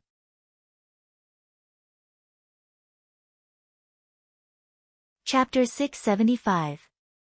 Meng Qingguo gave the source energy bomb blueprints from Central State to Gu Qianqiu. With this kind of strong destructive power weapon, perhaps it would be able to deal a heavy blow to the war hounds, allowing them to turn the situation around. For now, we can only do this. Use the source energy guns. Make the source energy bombs. The source energy weapons had always been top secret, and the Burning Sun ruler and the refined ruler knew very little about them. Of course, with their statuses, it was impossible for them to completely hide it. At the very least, the two of them had investigated Chu Tian and knew that Chu Tian had a weapon factory in Central State. They just didn't know the specifics of the source energy weapons. Now that the Southern Summer King was dead and the calm martial ruler couldn't return, the Southern Summer country was in danger of being destroyed. All the resources and strength they had to be used at this time. So with Gu Qianqiu's strong support, the two rulers decided to bypass the king's ban and forcefully open the source energy weapon factory. Meng Qingguo personally checked the source energy weapon factory's inventory. There were around 14,000 source energy pistols, 2,000 source energy submachine guns, 50,000 magazines for the pistols, and 10,000 magazines for the source energy submachine guns. The energy magazines were all shipped from Central State and were not made in the Imperial region, so there weren't many of them. It was already too late to ship them. These magazines should be able to last for a while. The source energy pistols could kill early awakened soul cultivators or low-level 2 demon beasts, but they were slow and their range couldn't compare to bows and arrows, so they could only be used in close combat. The refined ruler suggested, there aren't many source energy weapons, so it's impossible to fully equip them. We can only use them to deal with them. From the information from the front lines, the Warhound's trump card army is a wolf cavalry army. The demonic wolves are very agile and have very fast reactions, so it is hard to injure them with a rain of arrows. This source energy weapon is suitable to restrain them in close combat. The Burning Sun ruler suggested, the Nangong family's Wild Flame army is one of the best heavy armored infantry in the Southern Summer country. They are stronger than the Southern State barbarians and can block the charge of the demonic wolf cavalry. If they are equipped with source energy pistols, they can form a strong resistance. That's reasonable. The two rulers decided to equip the 10,000 source energy pistols with the Wild Flame heavy infantry and another 500 submachine guns to increase their firepower. This infantry was personally commanded by the Burning Sun ruler, so they had strong close combat abilities. Now that they had these weapons, naturally they could increase their strength by a large amount. Gu Qianqiu suggested, now that there are 2,000 source energy submachine guns left, this old man recommends equipping them with the Royal Griffin Knights.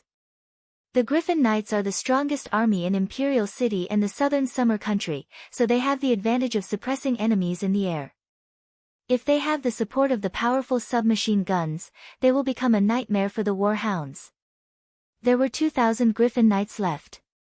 This army was already very strong, and now with the powerful suppressive firepower, their strength had increased by several times. It was enough for them to suppress the enemy from the air in a critical moment. No wonder I'm filled with confidence and prepared to start the northern expedition.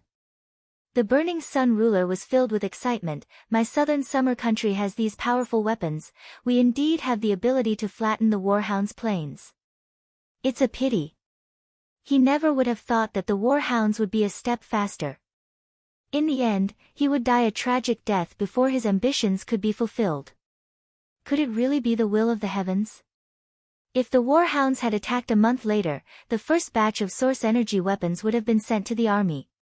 When the southern summer country had over 100,000 source energy weapons, would it be easy for the Warhounds to break through the front lines? There were no assumptions in this world. Meng Qingguo was still not optimistic. She had seen the battle strength of the Warhound's army, and these 10,000 source energy weapons could increase the southern summer country's battle strength, but the increase was limited. It was impossible for them to resist the several 100,000 Warhound's army. Just relying on the source energy weapons was far from enough. Meng Qingguo ordered the source energy batteries stored in Imperial City to be taken out for an emergency upgrade. Gu Qianqiu gathered several thousand scholars to participate. All kinds of source energy batteries were turned into simple source energy bombs, allowing everyone to mass-produce source energy bombs. The Burning Sun ruler and the Refined ruler were also urgently deploying troops and preparing talismans. They prepared talismans, medicines, arrows, war machines, and etc. The several million people in Imperial City were mobilized. When the nest is overturned, there are no intact eggs. No matter what kind of conflicts the families had, they were all united to fight against the enemy at this moment. Large amounts of source energy bombs were made before long. These bombs are very unstable, so you have to be very careful when using them. Otherwise you might injure yourself and it might lead to an unimaginable danger. Meng Qingguo directed the scholars to prepare the bombs. Our bombs are very limited, so we have to make sure we can use them on the battlefield. It's best if we can give them a surprise attack. While Meng Qingguo was busy preparing, a piece of good news came. Other than Sung State's Blue Cloud Marquis, the other 7 southern summer marquises had gathered in Imperial City, including the Divine Wind Marquis, the Golden Arrow Marquis, the Western Marquis, and the others. These marquises had come in a hurry, only bringing their personal guards. There were only around 3,000 people, but these 3,000 people were all very strong. After Meng Qingguo learned of the situation, she immediately went to the royal palace to see them.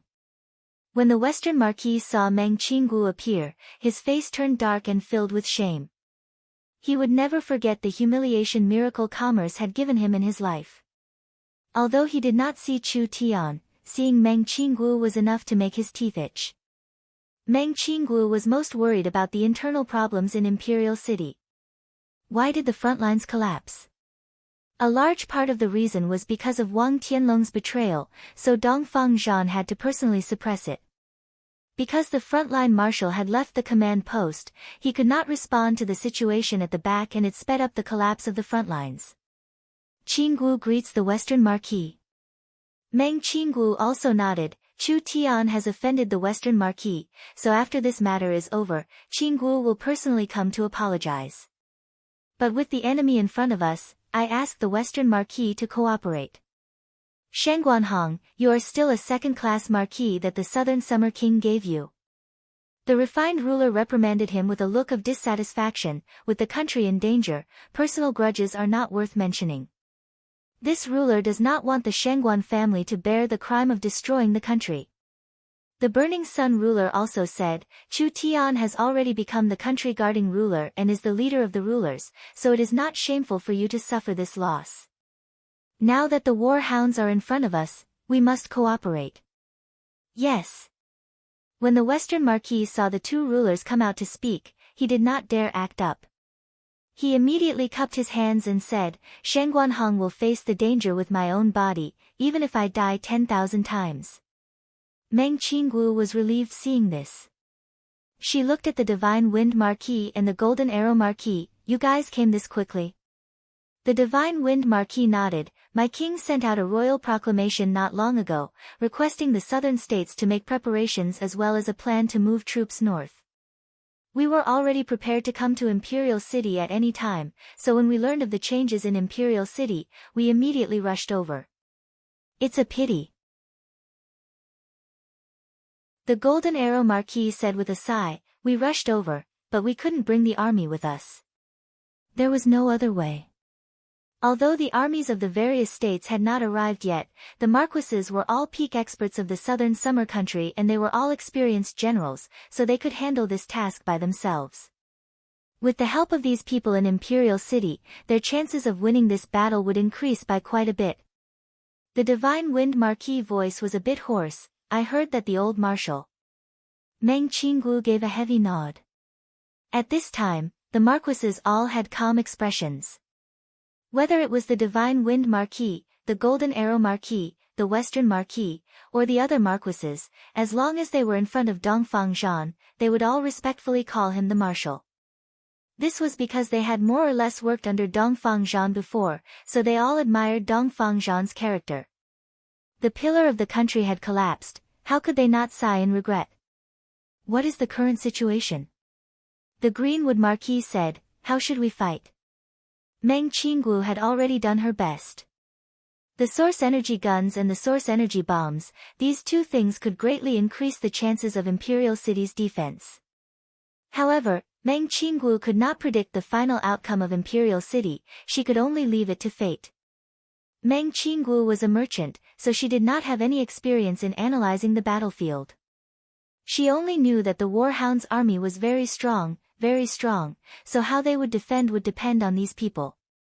The calm martial ruler was not here and the burning sun ruler had the highest rank in the army, so he was in charge of the defense. From now on, the entire city will be under military control and all food will be distributed. The citizens of the city will not be allowed to leave and the mercenaries will be used for battle. The Greenwood Marquis, Divine Wind Marquis, you will be in charge of the southern defense. The Golden Arrow Marquis, Western Peace Marquis, you will be in charge of the eastern side. The Western Marquis, Far East Marquis, I'll leave the western side to you. The Refined Ruler and I will be in charge of the northern side. The military deployment will be as follows.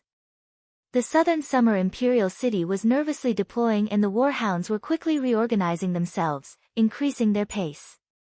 This was because the Fang King was very clear in his heart that his time was limited. The calm martial ruler's 200,000 cavalry and the Marquis of Green Cloud's 200,000 cavalry, once they left the Tsang State Plains, once these 400,000 highly mobile troops returned to the Imperial region, the Warhounds would fall into a difficult situation. This was a battle of speed. The Fang King had to capture Imperial City before the calm martial ruler returned. Once they captured Imperial City, the southern summer country would not have the strength to reverse the situation. Finally, the Warhounds' army appeared to the north of the southern summer Imperial City. The vast Warhounds' army far surpassed their imaginations and the Imperial City garrison couldn't help swallowing a mouthful of saliva. The flags were like waves in the sea and there were at least 700,000-800,000 of them, which was no different from when they attacked the front lines. This was strange. It was impossible for an army to increase in numbers as they fought. The Warhounds had broken through the front lines and won, but they had lost at least 200,000 people. Why were there still this many soldiers in front of them? The Burning Sun ruler and the Refined ruler found the problem because they recognized many old enemies among the Warhounds' army's flags. From the information they had received, these old Warhounds tribes did not participate in the battle. It was clear that the Warhounds had not completely submitted to the Fang King. There were some old Warhounds tribes that did not participate in the battle. This was the bet the Fang King made with them. As long as they broke through the southern summer front lines, these old tribes would submit. If the Fang King was defeated, these old tribes would leave the Fang King and in the end, the Fang King would be the only survivor. These old tribes had seen the Fang King's strength, so they had no choice but to accept it. The Fang King's army had gained another precious air force. From the looks of it, there were about 20,000 people, all of them riding on vulture beasts. This was a large vulture knight regiment, obviously to fight against the Griffin Knights stationed in King City. This was too hard to believe. A vulture air force and a demon wolf cavalry army. The mounts, soldiers, and equipment of these two armies were all the same. This was clearly something that could only be created by a power with strong breeding and manufacturing abilities. The warhounds' breeding abilities were not bad, but they couldn't create this many uniform high-quality mounts. Moreover, the warhounds' equipment manufacturing skills were very simple, so how could they create this kind of army?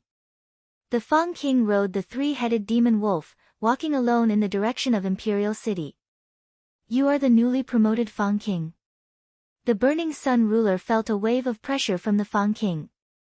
This person's cultivation was higher than his by quite a bit, even the calm martial ruler could not compare, so it's a nameless person. Behind the Fang King was a group of Warhounds Kingdom experts, including 3-4 true spirit experts who were all tribe chiefs. Other than that, there was also the Southern Summer rebel Wang Tianlong. The Fang King had sent out his full strength in this battle, preparing to capture the Southern Summer Imperial City in one battle. The difference in strength between the two sides was too large and the Southern Summer country was about to be captured, but the Fang King was not excited at all. Rather, he said with a dark expression, "Malam was killed by the two of you." Who was Malam? The Burning Sun ruler and the Refined ruler were both stunned. I killed him. A sweet girl's voice sounded from the city walls. Meng Qinggu was not wearing her usual white robe, rather she was wearing a silver white armor. She was fully armed like a valiant general. Gu Qianqiu was shocked. Chairman Meng actually killed that person. The Burning Sun ruler asked in a strange voice, what? Could it be that person's background is very big? Of course. Gu Qianqiu angrily said, Malam is the Hellsong tribe's vice chief and a true spirit cultivator who worked with the rebel Wang Tianlong to kill my king. True spirit cultivator? Everyone was shocked. Meng Qinggu was a weak girl and she actually personally killed a warhound's true spirit cultivator. This news was too shocking. Just the merit from this head was enough for Meng Qinggu to become a marquis. After all, in all these years, the Southern Summer country had never killed a warhound's true spirit expert.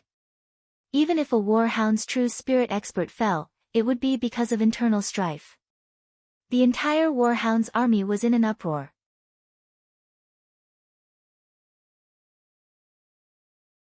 Chapter 676.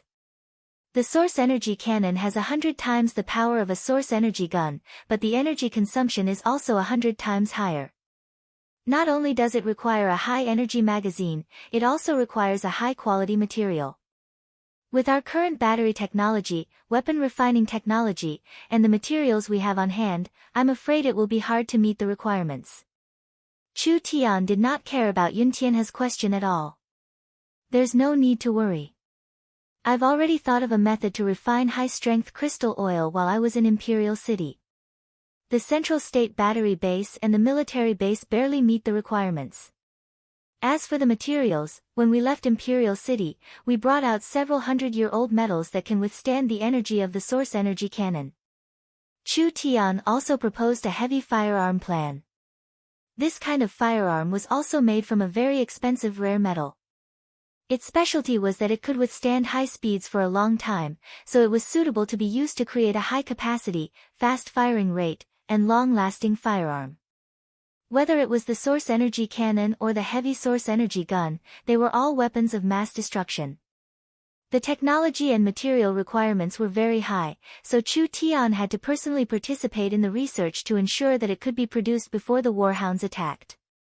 The Yun sect already had a very strong research force. Now that the Imperial City Yun sect and the Central State Yun sect had merged, their strength naturally increased by several times. Several hundred top scholars worked day and night, several dozen experiments were conducted at the same time, and several thousand people from the Yun sect participated. After many experiments and calculations, it only took a few days for the results to appear. Several dozen airships went back and forth between Central State and South Sky City, transporting large amounts of refined crystal oil from the oil fields. Miracle Commerce's 5 crystal oil warehouses in the main city were filled to the brim. After they had enough materials, the several factories began to operate at the same time. Over 10,000 workers and over 1,000 array masters began to work. Meng Qinggu personally went to the factories to inspect the situation. There were several hundred fist-sized things that had already been produced. They were round like fruits with runes and lines engraved on the surface. There was a high-density crystal oil inside and there was a red button at the top. As long as this button was pressed, the source energy battery inside would activate the array, causing the crystal oil inside to explode. This was the source energy grenade. The structure was not complicated and it was easy to produce because it was small. Each soldier could carry one or two and it would have a terrifying effect on the battlefield. Even if one was thrown onto an 8-9th awakened soul layer expert, they would be crippled if not dead. In the source energy weapon warehouse, there were a total of 50,000 source energy firearms, including over 5,000 source energy submachine guns. This was far more than the weapons in Imperial City. This batch of weapons was enough to make up for the lack of quality and strength in the Central State Army. Not bad. When Meng Qinggu saw the neatly arranged weapons, her heart filled with confidence. At this time, the giant shark gang reported another piece of good news to Meng Qinggu. After the warhounds Fang King captured Imperial City, he wanted to attack the calm martial ruler's army, but the calm martial ruler ambushed the 3 northern ports and took away all the warships. Even if he didn't take away the ships, the docks were all burned down. Now the calm martial ruler is leading the remaining 300,000 southern summer cavalry to meet us from the north. The Central State Army was small and weak, so the calm martial ruler had come at the right time.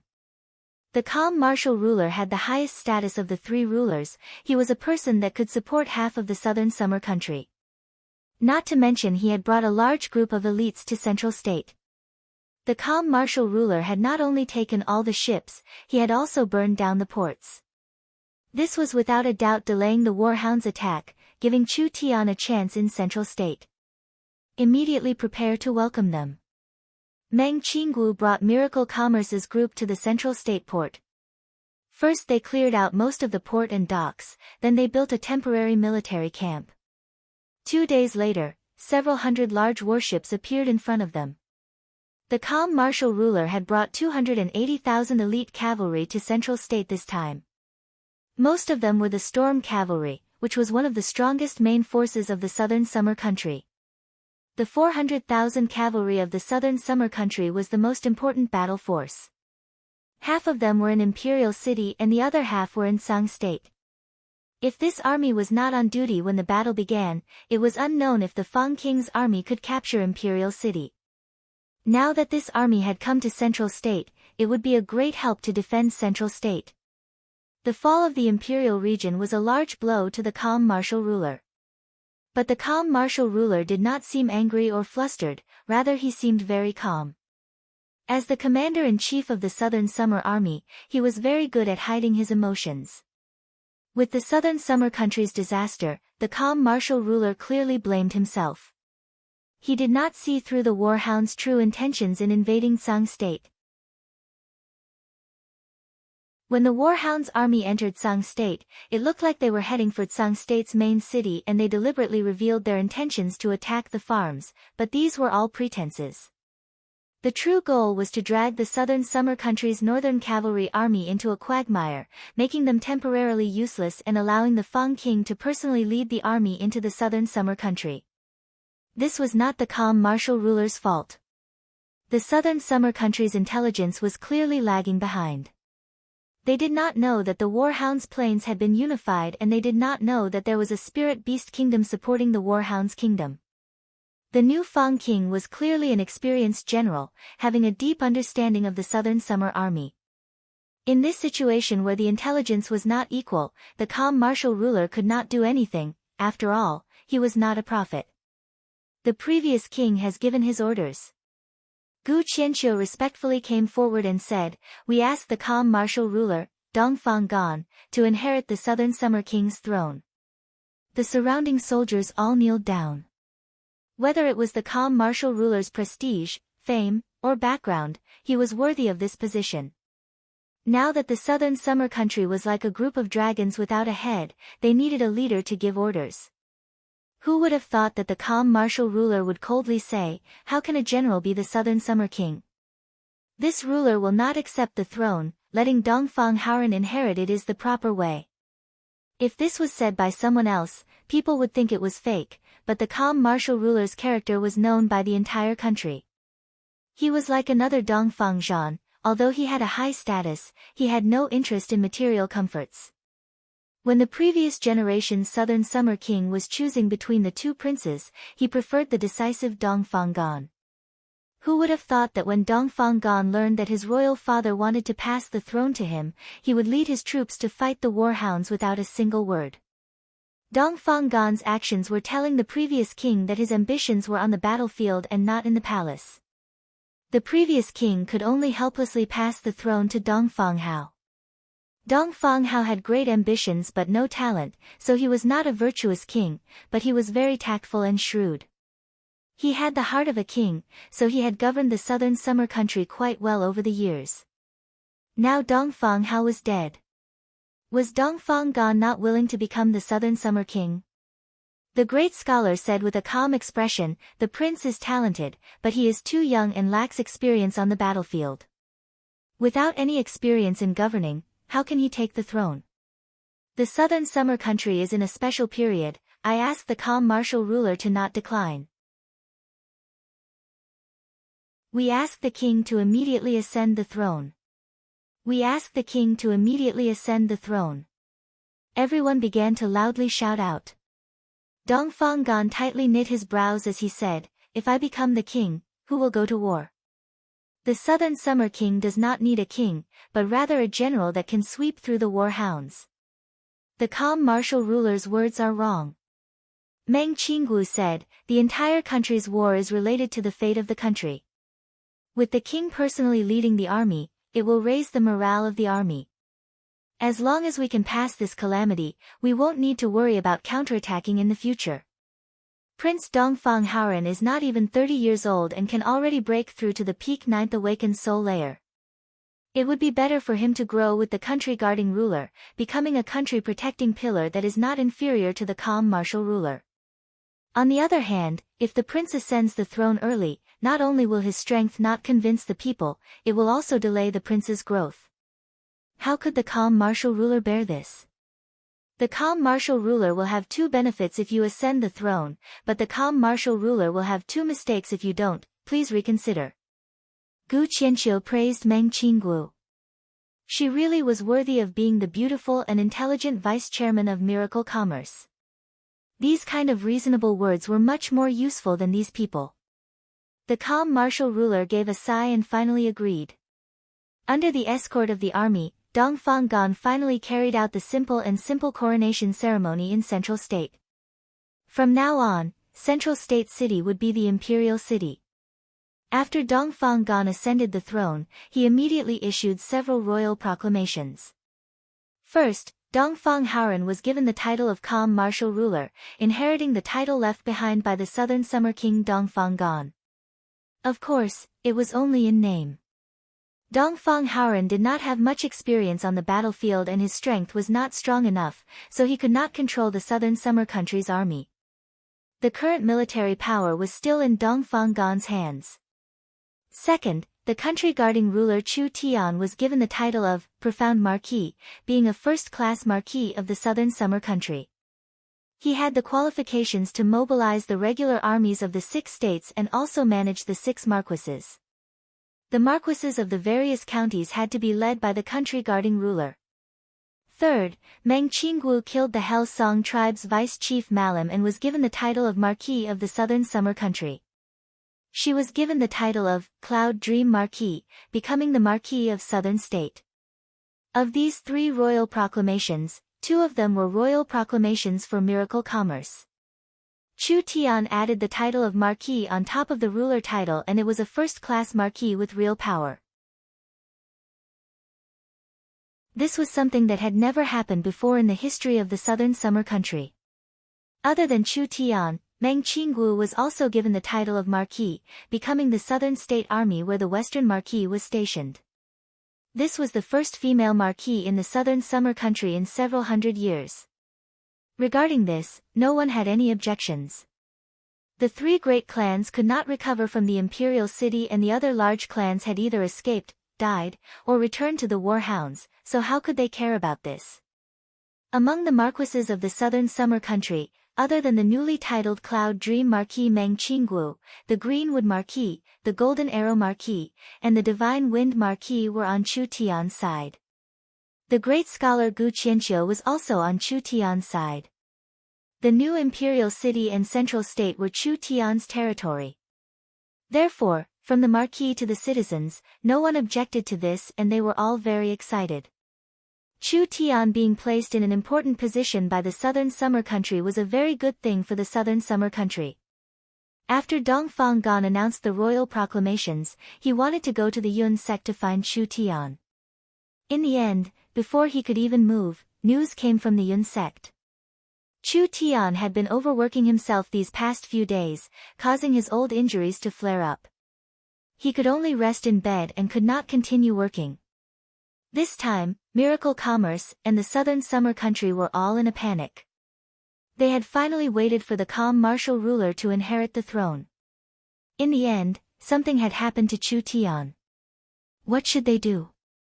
In the hearts of the central state people, Chu Tian's position was not inferior to the calm martial rulers. As long as Chu Tian was here, nothing was impossible, but once Chu Tian fell, how could they not have confidence in their hearts?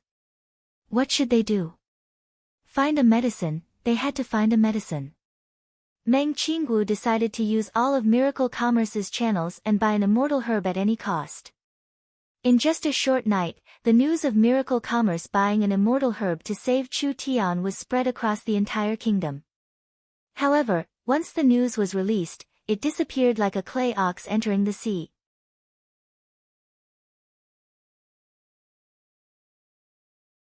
Chapter 677. The Nether Flame Blade Malam, the Hell Song tribe's vice-chief, had actually died to a weak awakened soul realm girl. This news was just too explosive. The various warhounds tribes were all discussing this. "You're insulting my tribe's warriors." The Fang King angrily roared, "How could you kill him? Don't tell me you don't recognize this storage bag." Meng Qinggu did not waste words as she took out a storage bag from the Fang King. Then she took out a long black blade from the storage bag. The long blade was wrapped in cloth. Because this blade was a top-grade soul-contracting weapon, Meng Qinggu could not gain its approval, so she could not use it. "Even if you don't recognize this storage bag, I think you're not unfamiliar with this blade." Nether Flame Blade. Malam really died to her hands. Several Warhounds Plains tribe leaders were whispering to each other, with strange expressions on their faces. No one sympathized with Malam's death, rather most of them revealed looks of disdain. The Fang King was unable to restrain his anger. Malam was his little brother and was the Fang King's most trusted and capable subordinate. If Malam was killed by a strong enemy, it would be a fitting ending for a brave warrior. But Malam had actually died to this weak girl's hands. This was not just an insult to Malam, it was also an insult to their Hell Song tribe. The purple gold thunder god drum was suddenly raised. Thunder. The Fang King exploded with a roar as he released a bolt of lightning that exploded in the sky. It pierced through the clouds and shot at Meng Qinggu on the city wall. She could still release such a strong attack from this far away. The Fang King's strength was truly terrifying, which shocked the southern summer soldiers. The refined ruler gave a cold laugh and a golden pen came out of his sleeve. He drew a circle in the air and the lightning was instantly locked in. With a wave of the golden pen, the energy was sent back, shooting at the Fang King like a beam of light. The Fang King used the golden drum to block it, but it was completely absorbed. The Fang King softly asked, "You are the southern summer refined ruler?" "It is this ruler." "The chaos of the warhounds for many years was all caused by you in secret. The southern summer country being able to live until today is all thanks to you. It's a pity that your recent movements were not grasped by this ruler, otherwise how could you have fallen to this state? This ruler is clear on the Warhounds Plains situation, it is impossible for them to launch this kind of attack. You are not some unknown person, so where did you come from?" The Burning Sun ruler coldly said, "Why are you wasting words with him? Since these warhounds bastards have come, we'll let them see the southern summer country's strength. Burning sun ruler, refined ruler, I suggest you surrender. The Fang King did not say anything before Wang Tianlong slowly walked out. Could it be that you still naively think that the southern summer country is only facing the warhound's kingdom? Wrong. Completely wrong. You don't know what happened at all, you can't win this battle. The southern summer people had already suspected the Fang King's origin. This was because the Hell Song tribe was a new tribe that had appeared in the Warhounds Plains in the last 10 years, so they were fundamentally different from the other Warhounds tribes. A tribe that was established in such a short period of time, it was impossible for them to establish a mature and complete army. 100,000 demon wolf cavalry and 20,000 vulture cavalry, where did they come from? There was only one possibility. The Hell Song tribe was just a representative and they represented a foreign power. So Wang Tianlong was this confident. The Hell Song tribe is a noble of the Eagle Burial Kingdom. Wang Tianlong loudly shouted, the Warhounds Kingdom has already become one of the Eagle Burial Warring Kingdoms and the Warhounds are in the Eagle Burial Kingdom's sphere of influence. Do you think you have the ability to fight against a warring kingdom? Everyone's expressions changed. Eagle Burial Kingdom. Although this country did not have any contact with the southern summer country, there were some people who had heard of it. This was also a kingdom, but it had already developed to the level of a warring kingdom. It had to be known that for a kingdom to become a warring kingdom, it first had to have a stable and mature national strength. It also needed to have a military strength that surpassed the surrounding areas, showing a tendency to expand to become a warring kingdom. A warring kingdom was also a kingdom and its strength far surpassed a normal kingdom, even surpassing a normal large kingdom. In the future, it had the potential to become an empire. Didn't the heavenly demon cult create a heavenly demon warring kingdom in the past? Everyone was clear on how strong the heavenly demon cult was at their peak. Each branch of the 10 great inheritances had several true spirit realm experts guarding them. The small southern summer country's national strength compared to a warring kingdom did not have any chance of winning. The Warhounds Kingdom had already become a warring kingdom. This generation's Fang King was not born on the Warhounds Plains, rather he was a king from the Spirit Beast Warring Kingdom, not an independent king. It was no wonder the Fang King could lead such a strong army. With the situation on the Warhounds Plains, this army could not be built even after several decades. This was clearly an army provided by the Spirit Beast Warring Kingdom behind the Warhounds Kingdom. It was because of this that the Fang King could sweep through everything, destroying the southern summer frontline in a single night. Now you understand, you have no chance of winning. Wang Tianlong said with a cold smile, not to mention that you can't win today, so what if you are lucky enough not to be destroyed? In just a few days, the warring kingdom will send several times the number of soldiers, what use is there in defending? How long can you defend for? You traitor! Shut up! A wise man submits to circumstances. The Fang King has ruled over the plains and has now become the Fang King. Wang Tianlong was not moved at all, the destruction of the southern summer country is a fact, only surrendering to the warhounds can save the 200 million citizens of the southern summer country from the flames of war. The southern summer country is still the southern summer country, it is nothing more than becoming a subsidiary of the Warhounds Kingdom, becoming a small piece of the Eagle Burial Kingdom's territory.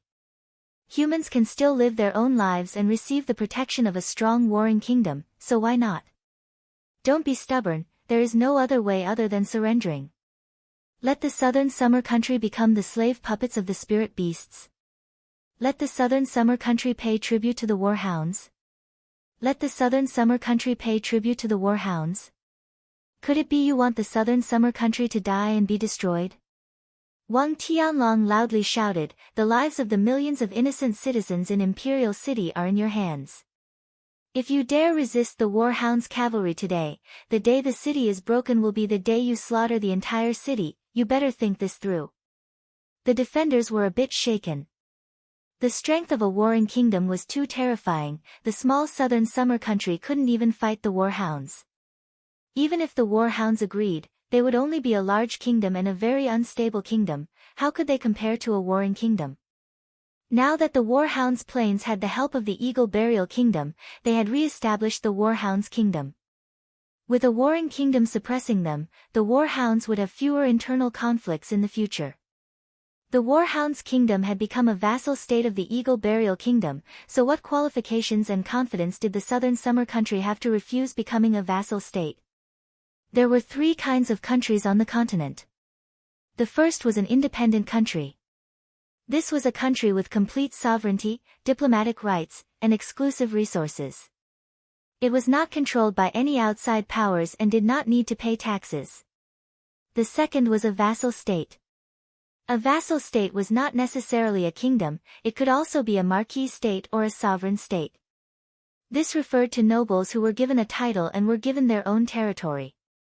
The current Fang king was clearly a king of the Eagle Burial Kingdom, so he was given the title of King of the Warhounds Kingdom. Although the marquis had a high degree of autonomy in their territory, the highest commander of the Warhounds' army was still the king. Every year they mined resources from the treasury, they had to pay a certain amount of taxes to the alliance. The third was a vassal state. A vassal state was different from the previous 2.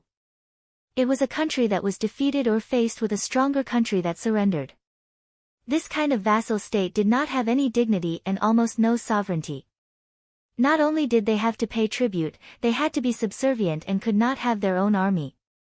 The meaning of a vassal state was to work hard, growing food for the main country, cultivating resources, raising demon beasts, and etc. They were not allowed to keep the treasury and had to take it all out to pay tribute. Once the Southern Summer Country became a vassal state of the Warhounds' kingdom, their people and resources would not belong to them. But if they resisted the Southern Summer Country, how could they resist the invasion of a large warring kingdom? Scram! You are a person who sells out your ancestors for glory, what qualifications do you have to shout here? Then I want to see how long you can remain arrogant in front of the Warhounds' kingdom's overwhelming strength. Wang Tianlong did not plan on keeping them here. Although the Fang king had promised to make him the new Southern Summer king, the 3 great clans did not have any meaning in existing. Otherwise, with Wang Tianlong's current strength, how could he suppress these fellows? Kill, he had to kill them all. Wang Tianlong was very clear on the Burning Sun ruler's temper. Since they wouldn't give up until they saw the coffin, they could not convince them to surrender, so he would use strength to speak. The Fang king did not want to waste time. This was because the calm martial ruler did not give the Fang king much time. At this time, a deep bugle sounded. The Warhounds' army was preparing to attack. The vanguard was made up of giant beasts, leading around 50,000 Warhounds elites. Most of them were carrying tools to climb the walls, so this was the first wave of Warhounds to attack.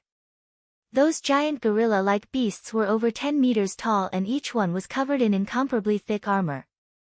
The Southern Summer Country's archers posed a very limited threat to them, and even a true Soul Realm expert would find it hard to heavily injure them in a single hit. Dong, dong, dong. The war drums became more and more intense. This army charged out faster and faster. The Burning Sun ruler knit his brows. Will it really work? Relax. Meng Qinggu tightly clenched her fist. Just wait and see. A giant monster suddenly stepped on something and a large amount of energy was released from its foot. It released a large amount of light and heat in a short period of time. That wild energy was released like a tsunami, instantly blowing up the giant monster's leg. That giant shockwave sent several hundred Warhounds soldiers flying, and quite a few of them were sent flying. The Warhounds' vanguard's formation was immediately thrown into chaos. Hung, hung, hung. There were several large explosions. Several more source energy bombs buried underground were detonated. Without any warning, these giant monsters suddenly suffered a violent explosion. Basically, they were all blown to pieces. The power of this explosion was so strong that every time it was released, a black bowl-shaped pit would appear on the ground. Perhaps even a true Soul Realm expert would be heavily injured or even killed by this explosion. Fire! Meng Qinggu gave an order. The catapults on the city walls were activated and several bombs were shot out from the city walls. They formed a parabola as they landed in the center of the Warhound's army. Hong! Another mushroom cloud appeared. Several hundred Warhound soldiers were in the range of the bombs and were immediately killed by this violent energy. The Warhound's first wave did not even have time to fight before they suffered a heavy setback. Their originally low morale was restored by quite a bit. No matter what happened in the future, they had to win this battle first. After all, the Burning Sun ruler and the Refined ruler were not fools. If the situation reached a point where they could not resist, then they would naturally retreat. Bring the bow. The southern summer bombs were too strong, causing large losses to the Warhounds, which made the Warhounds experts feel very unhappy. When the southern summer country shot out another source energy bomb, a Warhounds expert pulled his bow and shot an arrow at the bomb that was thrown. Hong! This bomb exploded in the air. Quite a few southern summer soldiers on the city walls were injured. When the source energy bomb was shattered, the fragments fell in different places like fireworks. Each fragment exploded, causing a certain amount of damage to the Warhounds. What was this thing? The Warhounds were very shocked. Mind's eye. Wang Tianlong used his divine sense to observe the ground in front of him and was surprised to find that there were many high-energy objects buried in the ground in front of Imperial City. It was these things that had sent the Warhound's giant beasts flying. Humph! The Fang King had clearly noticed this as he coldly raised the golden drum. Shoot the arrows in front of you. The Warhound's archers immediately shot out arrows and a large rain of arrows fell down. Those source energy bombs that did not explode in time were mostly detonated by the rain of arrows. Like this, the buried mines were completely useless.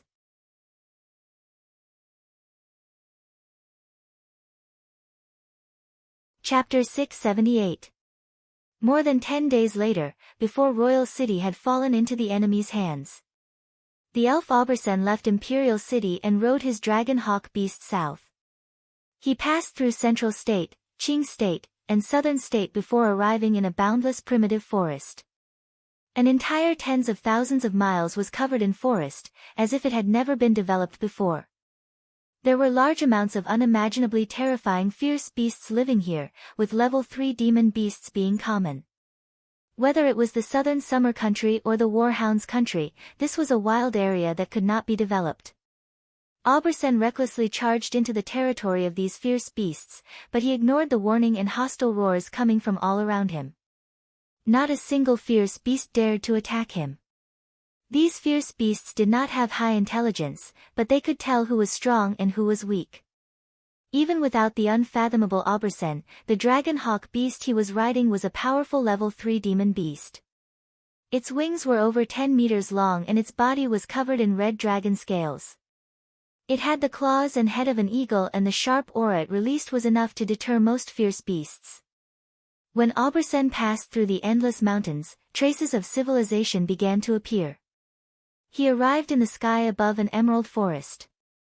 Although this was also a forest, there was a clear difference compared to other areas.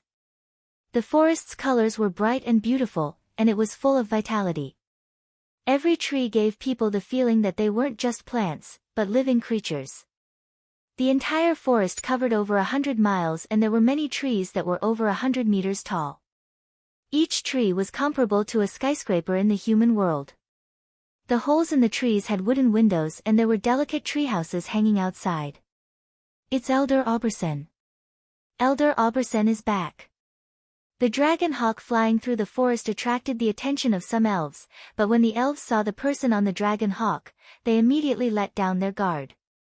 They put down the bows in their hands and began to cheer. These elves were hidden in the forest, almost blending into the forest. If they didn't show themselves, it was almost impossible to detect them. Aubersen jumped down and fell down from 200 meters in the air. He was like a light leaf as he passed through the branches of the trees. He grabbed a vine and gently swung down, falling onto a carpet of grass. Elder Aubersen, you're finally back. Has the tribe been fine recently? Have the northern ogres stopped? How are the southern lizard men? Has that violent mountain giant awakened yet? Relax, everything is fine. Figures jumped out from the trees all around them. They were as beautiful as butterflies, quickly covering their bodies. The elves were not the same as humans. There was a large difference in the appearance of humans. The fat ones could be as fat as a ball, the skinny ones could be as thin as a bamboo pole, the beautiful ones could be able to cause the fall of a country, and the ugly ones could be comparable to demons. There was no such thing as being too fat, too thin, or too ugly among the elves. Almost every female elf would be a first-class beauty if they were placed among humans. It was because of this that the elves became one of the races that produced the most beautiful men and women on the continent. Aubersen was a very popular person in the tribe because Aubersen's status was very special. The elves were a very closed-off race and most elves were not allowed to participate in worldly affairs, so the elves were very closed off to the outside world. Aubersen's job was to wander around and collect information about the surrounding countries. Every time he went out, he would be gone for a year or two, and every time he came back, he would bring back interesting news and customs from different countries. Because of this, the young men and women of the elves liked to pester him. Aubersen gave a very friendly greeting, "Hello everyone. Hey, Uncle Aubersen." At this time, a clear and melodious voice rang out. To Aubersen, this voice was simply synonymous with the devil. He felt a headache coming on, but he had no choice but to look up with a smile. "Aya, isn't this little Princess Vivian? I haven't seen Vivian for a year and you've become even more beautiful than before." Aubersen had just looked up when he saw a pair of slender and beautiful legs. They were very white and slender, like they were carved from jade. It could be considered a perfect work of art, swinging back and forth on the swing. When this girl came, even with Aubersen's abilities, he didn't notice her at all. However, Aubersen was already used to this. This was a very beautiful elf girl.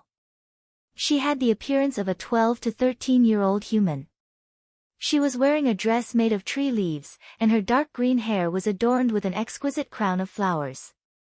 Her small and exquisite face was extremely beautiful, and she looked like a fairy from the forest. Even in the elven race, this elven girl was a 1 in 10,000 great beauty. "Humph, I won't listen to you." Little Princess Vivian disappeared from the swing and instantly appeared on the ground. She was holding a bright red fruit in her hand, and with a kacha sound, she took a bite and juice splashed everywhere. Her sparkling eyes stared at Aubersen and she vaguely said, "Where is my present? You wouldn't have forgotten, right?" Aubersen quickly wiped his sweat. "Of course I wouldn't forget little Princess Vivian's arrangements. I believe that you will like it this time. Don't lie to me. You said the same thing last time, and the thing you brought back was some large warring kingdom's national treasure, a treasure left behind by an ancient divine race. In the end, I didn't like it at all. This time I passed by a small human country and found a very interesting thing. Although the value isn't high, you will definitely be satisfied." The little princess jade-like eyes lit up. She didn't want anything valuable, it was enough as long as it was fun. Aubersen took out the video disc player. "What kind of thing is this? Isn't it just a mirror?" "It's called a video disc player, a thing that can store sound and images. It is very interesting, I'll teach you how to use it. There are also many other things, magnetic sound machines, canned food, light bulbs, and etc. There will always be something you will like." Little Princess Vivian was a bit interested. "Then I'll take it back and try it out." The little princess lifted the video disc player with one hand and put everything else into her storage ring. When Aubersen let out a sigh of relief, the little princess suddenly turned around and glared at him. "If it isn't as magical as you say, or if it isn't fun at all, I'll go to your garden and pull out all the flowers and plants." Aubersen's body trembled. How could this be? Those were his lifeblood. The little princess did not give Aubersen a chance to speak. With a flicker of her body, she disappeared on the spot. Aubersen opened his mouth, but he did not have time to say anything. He could only pray that the magical things the small southern summer country found would be enough to satisfy this little princess. The little princess' innate talent was very special, even Aubersen could not catch up to her. In just a few breaths of time, the little princess had already returned to her treehouse. Everyone, quickly come and see. The little princess brought back something fun again. When the little princess returned to her treehouse, she immediately attracted a large group of elves. These elves were all younger than the little princess, and there were several that looked like 4 or 5-year-old human children. They were currently biting their fingers and looking at her with an innocent expression. Big sister princess, what is this? Why have I never seen it before? The little princess had a very proud appearance. She stood in the middle of the countless little elves like a high king of children. This thing was brought back from the human world. This princess has never seen it before, so of course you haven't seen it before. Then how do we play with it? Hey, don't be anxious. Let me slowly study it. What is this? It smells so good. A 6-year-old elf took out a can. Is this food? Greedy ghost, you only know how to eat. The little princess said, Aubersen said that this is a can of human food and it tastes pretty good. Since we brought back quite a bit, we can all share it. The little princess had a very straightforward personality, which was why the children liked to play with her. In just a while, the several hundred cans Aubersen brought back were divided among the children. Pa! The little princess opened a can and immediately smelled an even stronger fragrance. This made the little princess feel very surprised. Could it be that humans could also cook demon beast meat? She had always thought that only the elves could cook demon beast meat on the continent. Delicious, too delicious. These elven children were all eating with relish. Although the elves could cook demon beast meat, the elves usually ate vegetarian food, so they weren't very good at cooking meat. When they ate Miracle Commerce's source energy cooking and human cooking recipes, each of the elves was filled with praise. Was it really that delicious? The little princess opened a can of violent bear meat. The meat was delicious, it was chewy, and the bones were very chewy. This was a very special delicacy.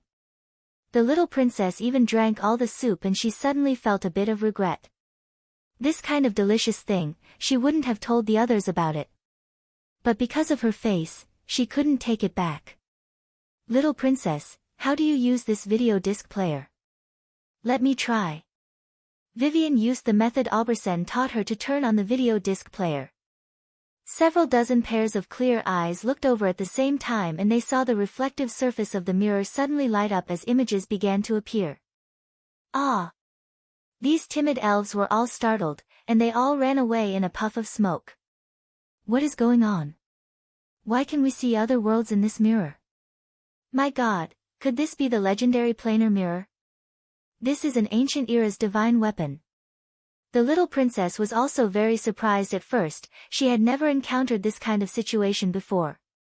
However, the little princess could feel that the energy fluctuations from this item were very weak, so it couldn't be a divine weapon. So she raised her hand and said, don't panic, this thing isn't dangerous. Everyone was skeptical, but they couldn't resist their curiosity. Several dozen little heads slowly gathered around, and when they saw the image being played, they all had a shocked expression on their faces. It was like they didn't dare believe what they were seeing at all. Exclamations and screams filled the air. Wow! There's a picture. This thing can move. It's like it's connected to another world. What kind of technique is this? Some elves couldn't help but touch it with their hands. In the end, it was like touching a smooth and cold mirror, as if a layer of transparent glass had separated them from the other world. You guys are blocking me. Little Princess Vivian couldn't understand all this. She shouted loudly, don't be noisy, don't be noisy. There's a sound inside. If you guys are noisy, I won't be able to hear it. If you guys don't listen to me, I won't show it to you.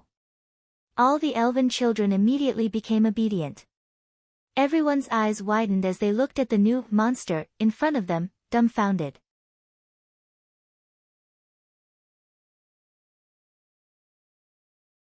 Chapter 679. The war drums were like thunder, shaking the earth. The war hounds' army charged forward like a dark mass, finally beginning their full attack. When they entered the range of the southern summer archers, a terrifying whistling sound came from the sky. It was like a large dark cloud was covering them, instantly blocking the sunlight as countless arrows fell down. Ice, fire, an explosion, these runes. The arrows had shocking might, instantly causing heavy losses to the warhound's army.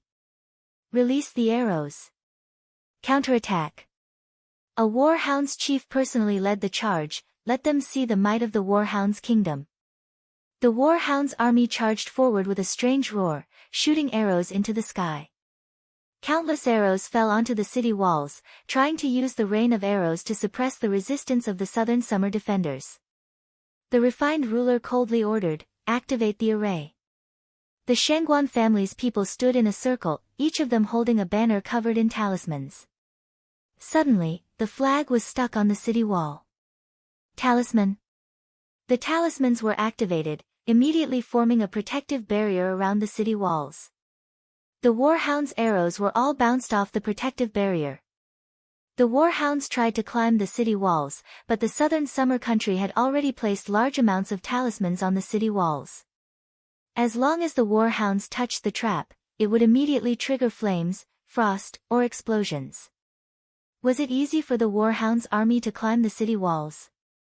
The southern summer defenders just needed to hold on. As long as the city was not broken, it would be victory. The calm martial ruler had escaped from the battle in Sung State, so the situation would instantly change. The Feng King was well aware of this, so he did not hesitate to go crazy. The Feng King coldly stared at the intense battlefield. Move out with the vulture cavalry. Large amounts of black dots appeared in the clouds at this time. Countless warhound soldiers riding vultures passed through the defensive line and appeared in the sky above Imperial City. After all, Royal City was not a fortress. The frontline fortresses were almost completely enclosed fortresses, but it was impossible for Royal City to be enclosed. Therefore, the aerial troops could completely bypass the defensive line and land in the center of the city to launch an attack, breaking through Royal City's defenses from the inside. Large amounts of warhound soldiers fell down from the sky like dumplings. The warhounds' vulture cavalry had transported at least 30,000–40,000 warhounds elite soldiers into Imperial City. If these 30,000–40,000 elite soldiers and 20,000 vulture cavalry attacked from the inside, it would be a large disturbance and trouble for the southern summer country. The Wild Flame Army blocked the enemy's airborne troops.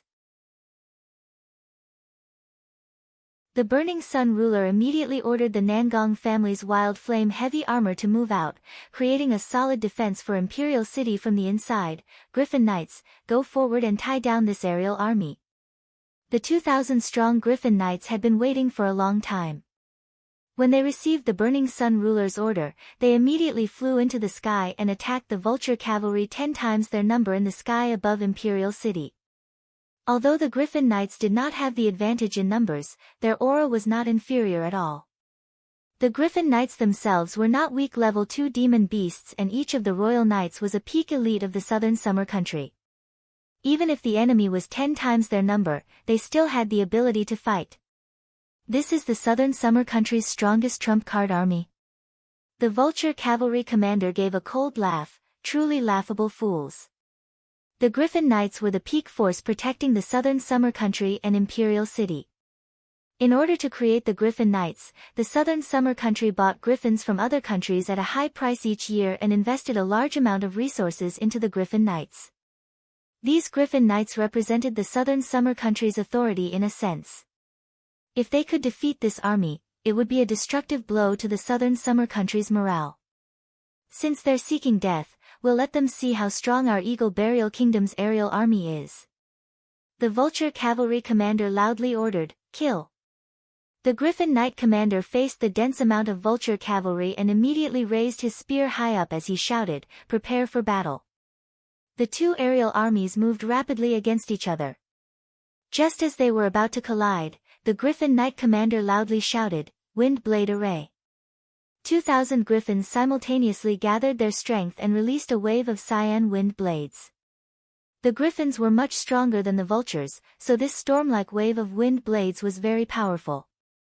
If they directly hit the vultures, they would definitely not be able to withstand it. In an instant, a large number of them would be wiped out. But, how could it be this easy? The vulture cavalry was a regular army of the Eagle Burial Kingdom.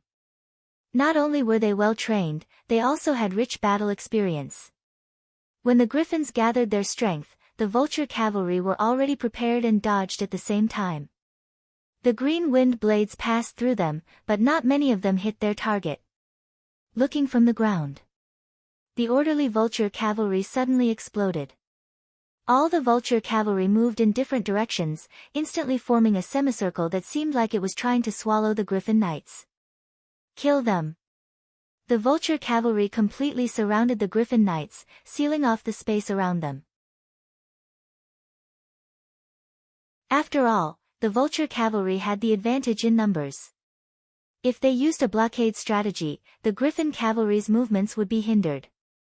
Although the royal knights were very strong and the griffin mounts were very fierce, the warhounds' vulture cavalry were not bad either. Once they were surrounded by the vulture cavalry, it would be hard for them to escape in a short period of time. The griffin knight commander's expression changed. Break through. How could it be that easy? Shoot! The griffin knights only had one spear and most of the time they fought, they relied on their griffins to charge at the enemy. The griffins could release strong wind blades, which made up for their lack of long-range attacks, so the griffin knights did not have long-range weapons. The vulture cavalry's situation was different. The vulture beasts had thick skin and were very fast, but they did not have long-range attacks. It was because of this that the vulture cavalry's selection process had to be divine archers. There were even some strong vulture beasts that were paired with two cavalrymen, one for close combat and one for long-range attacks, so they could work together seamlessly.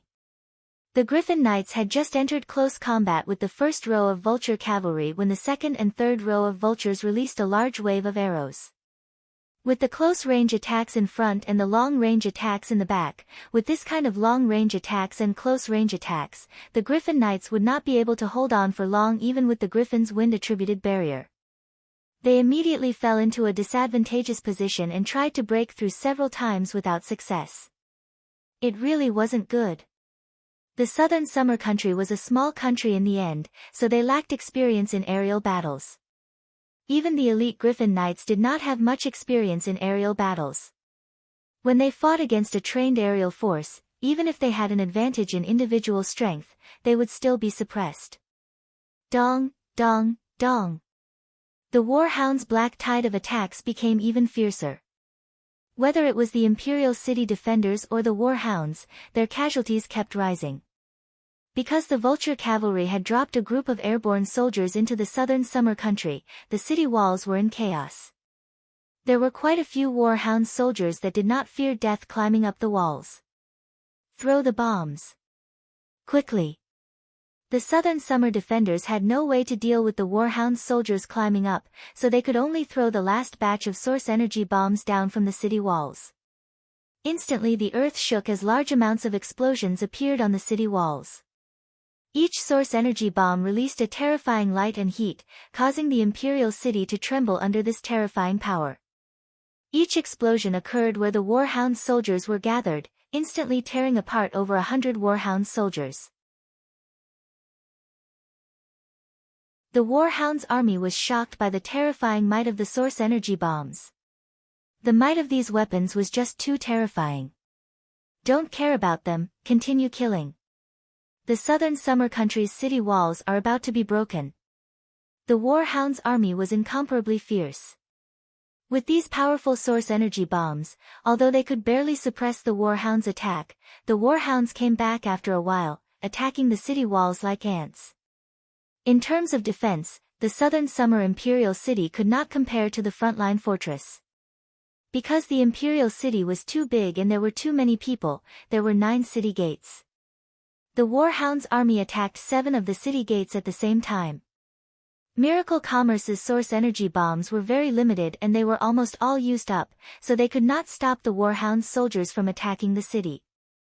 The southern summer country's proud Griffin Knights were currently being suppressed by the Vulture Knights, so they had no way to reinforce the defense. Instead, more and more Warhound soldiers were creating chaos in Imperial City, wantonly setting fires and attacking, making the situation even more chaotic. Finally, a Warhound's army successfully climbed up the city walls, and the following troops continued to pour in like a tide. Each one of them was fighting with no fear of death, making the Southern Summer Army much weaker in comparison. Meng Qinggu saw many parts of the city walls being invaded by the Warhound's army and knew that Imperial City could not be defended for much longer. She immediately said to the Burning Sun ruler and the Refined ruler, "It's about time." The two rulers nodded to each other. The Burning Sun ruler raised a flag high up and a horn sounded in Imperial City. The Fang King knit his brows when he saw this. Did the Southern Summer country still have a move they hadn't used? At this time, the Griffin Knights surrounded by the Vulture Knights suddenly began to counterattack. The 2,000 Griffin Knights charged forward with a lance in one hand and a source energy submachine gun in the other. This weapon is... Wang Tianlong was shocked when he saw the weapon the Griffin Knights were using. Wang Tianlong was not unfamiliar with this thing, he had seen it in Chu Tian's hands before. But Wang Tianlong always thought that it was a special treasure, who would have thought that the Griffin Knights would all have one. Wang Tianlong had seen the might of this weapon before. If everyone had one, how terrifying would that be? The Griffin Knight commander loudly shouted, "Kill them all." The Warhounds did not even have time to react before the source energy submachine gun spat out a dazzling white flame. Several thousand energy bullets flew out at a speed faster than arrows. The firing speed was too fast and the attack was too sudden. How could the Vulture Knights resist at such a close distance? Instantly several hundred vultures fell from the sky, creating a gap in the Vulture Knights' encirclement. The Griffin Knights used a storm of bullets to create a gap in the Vulture Knights' formation, causing heavy casualties to the vultures. Then they charged down the city walls and the muzzles of their submachine guns swept across the densely packed Warhound soldiers on the city walls. The sky was filled with densely packed light bullets. This was the effect of 2,000 source energy submachine guns firing at the same time. Not only were the source energy bullets small, they were also faster than arrows. Shooting at such a close distance, the Warhound soldiers did not have time to dodge at all. A large number of them were instantly killed, greatly relieving the pressure on the city walls. This was the Nangong family's over 10,000 Wild Flame heavy armor army. They held pistols in their left hands and large swords in their right hands as they fought the Warhound soldiers that dropped in from the sky. The result did not have any suspense as the Warhound soldiers were defeated in a single battle. How could they block this terrifying army? The Nangong family's Wild Flame heavy armor soldiers already had strong close combat abilities, and now with the assistance of the pistols, they could easily pierce through an awakened soul cultivator's protective spirit energy. Although these Warhound soldiers were elites, how many of them were awakened soul cultivators? This was a completely one-sided situation. They had regained their air superiority, relieved the pressure on the city walls, and cleared out the enemies in the city. The Southern Summer Imperial City was becoming smoother and smoother, so the Warhounds would not be able to break through Imperial City. These humans really do have some methods. The Fang King's eyes seemed like they were spitting fire, but he was not flustered and exasperated. Rather, he calmly said, "How are the preparations on that side?" Wang Tianlong confidently said, "Please be assured, Fang King. Everything has been prepared and these fellows won't be happy for long." You're tuning in to the Blissful Bookshelf YouTube channel. We're so grateful for your support, and don't forget to subscribe to join us on this incredible journey through captivating stories. Your generosity through donations truly makes a world of difference, as it's the primary source of revenue that allows me to expand and enhance this channel for you. Thank you from the bottom of my heart for being a part of this adventure.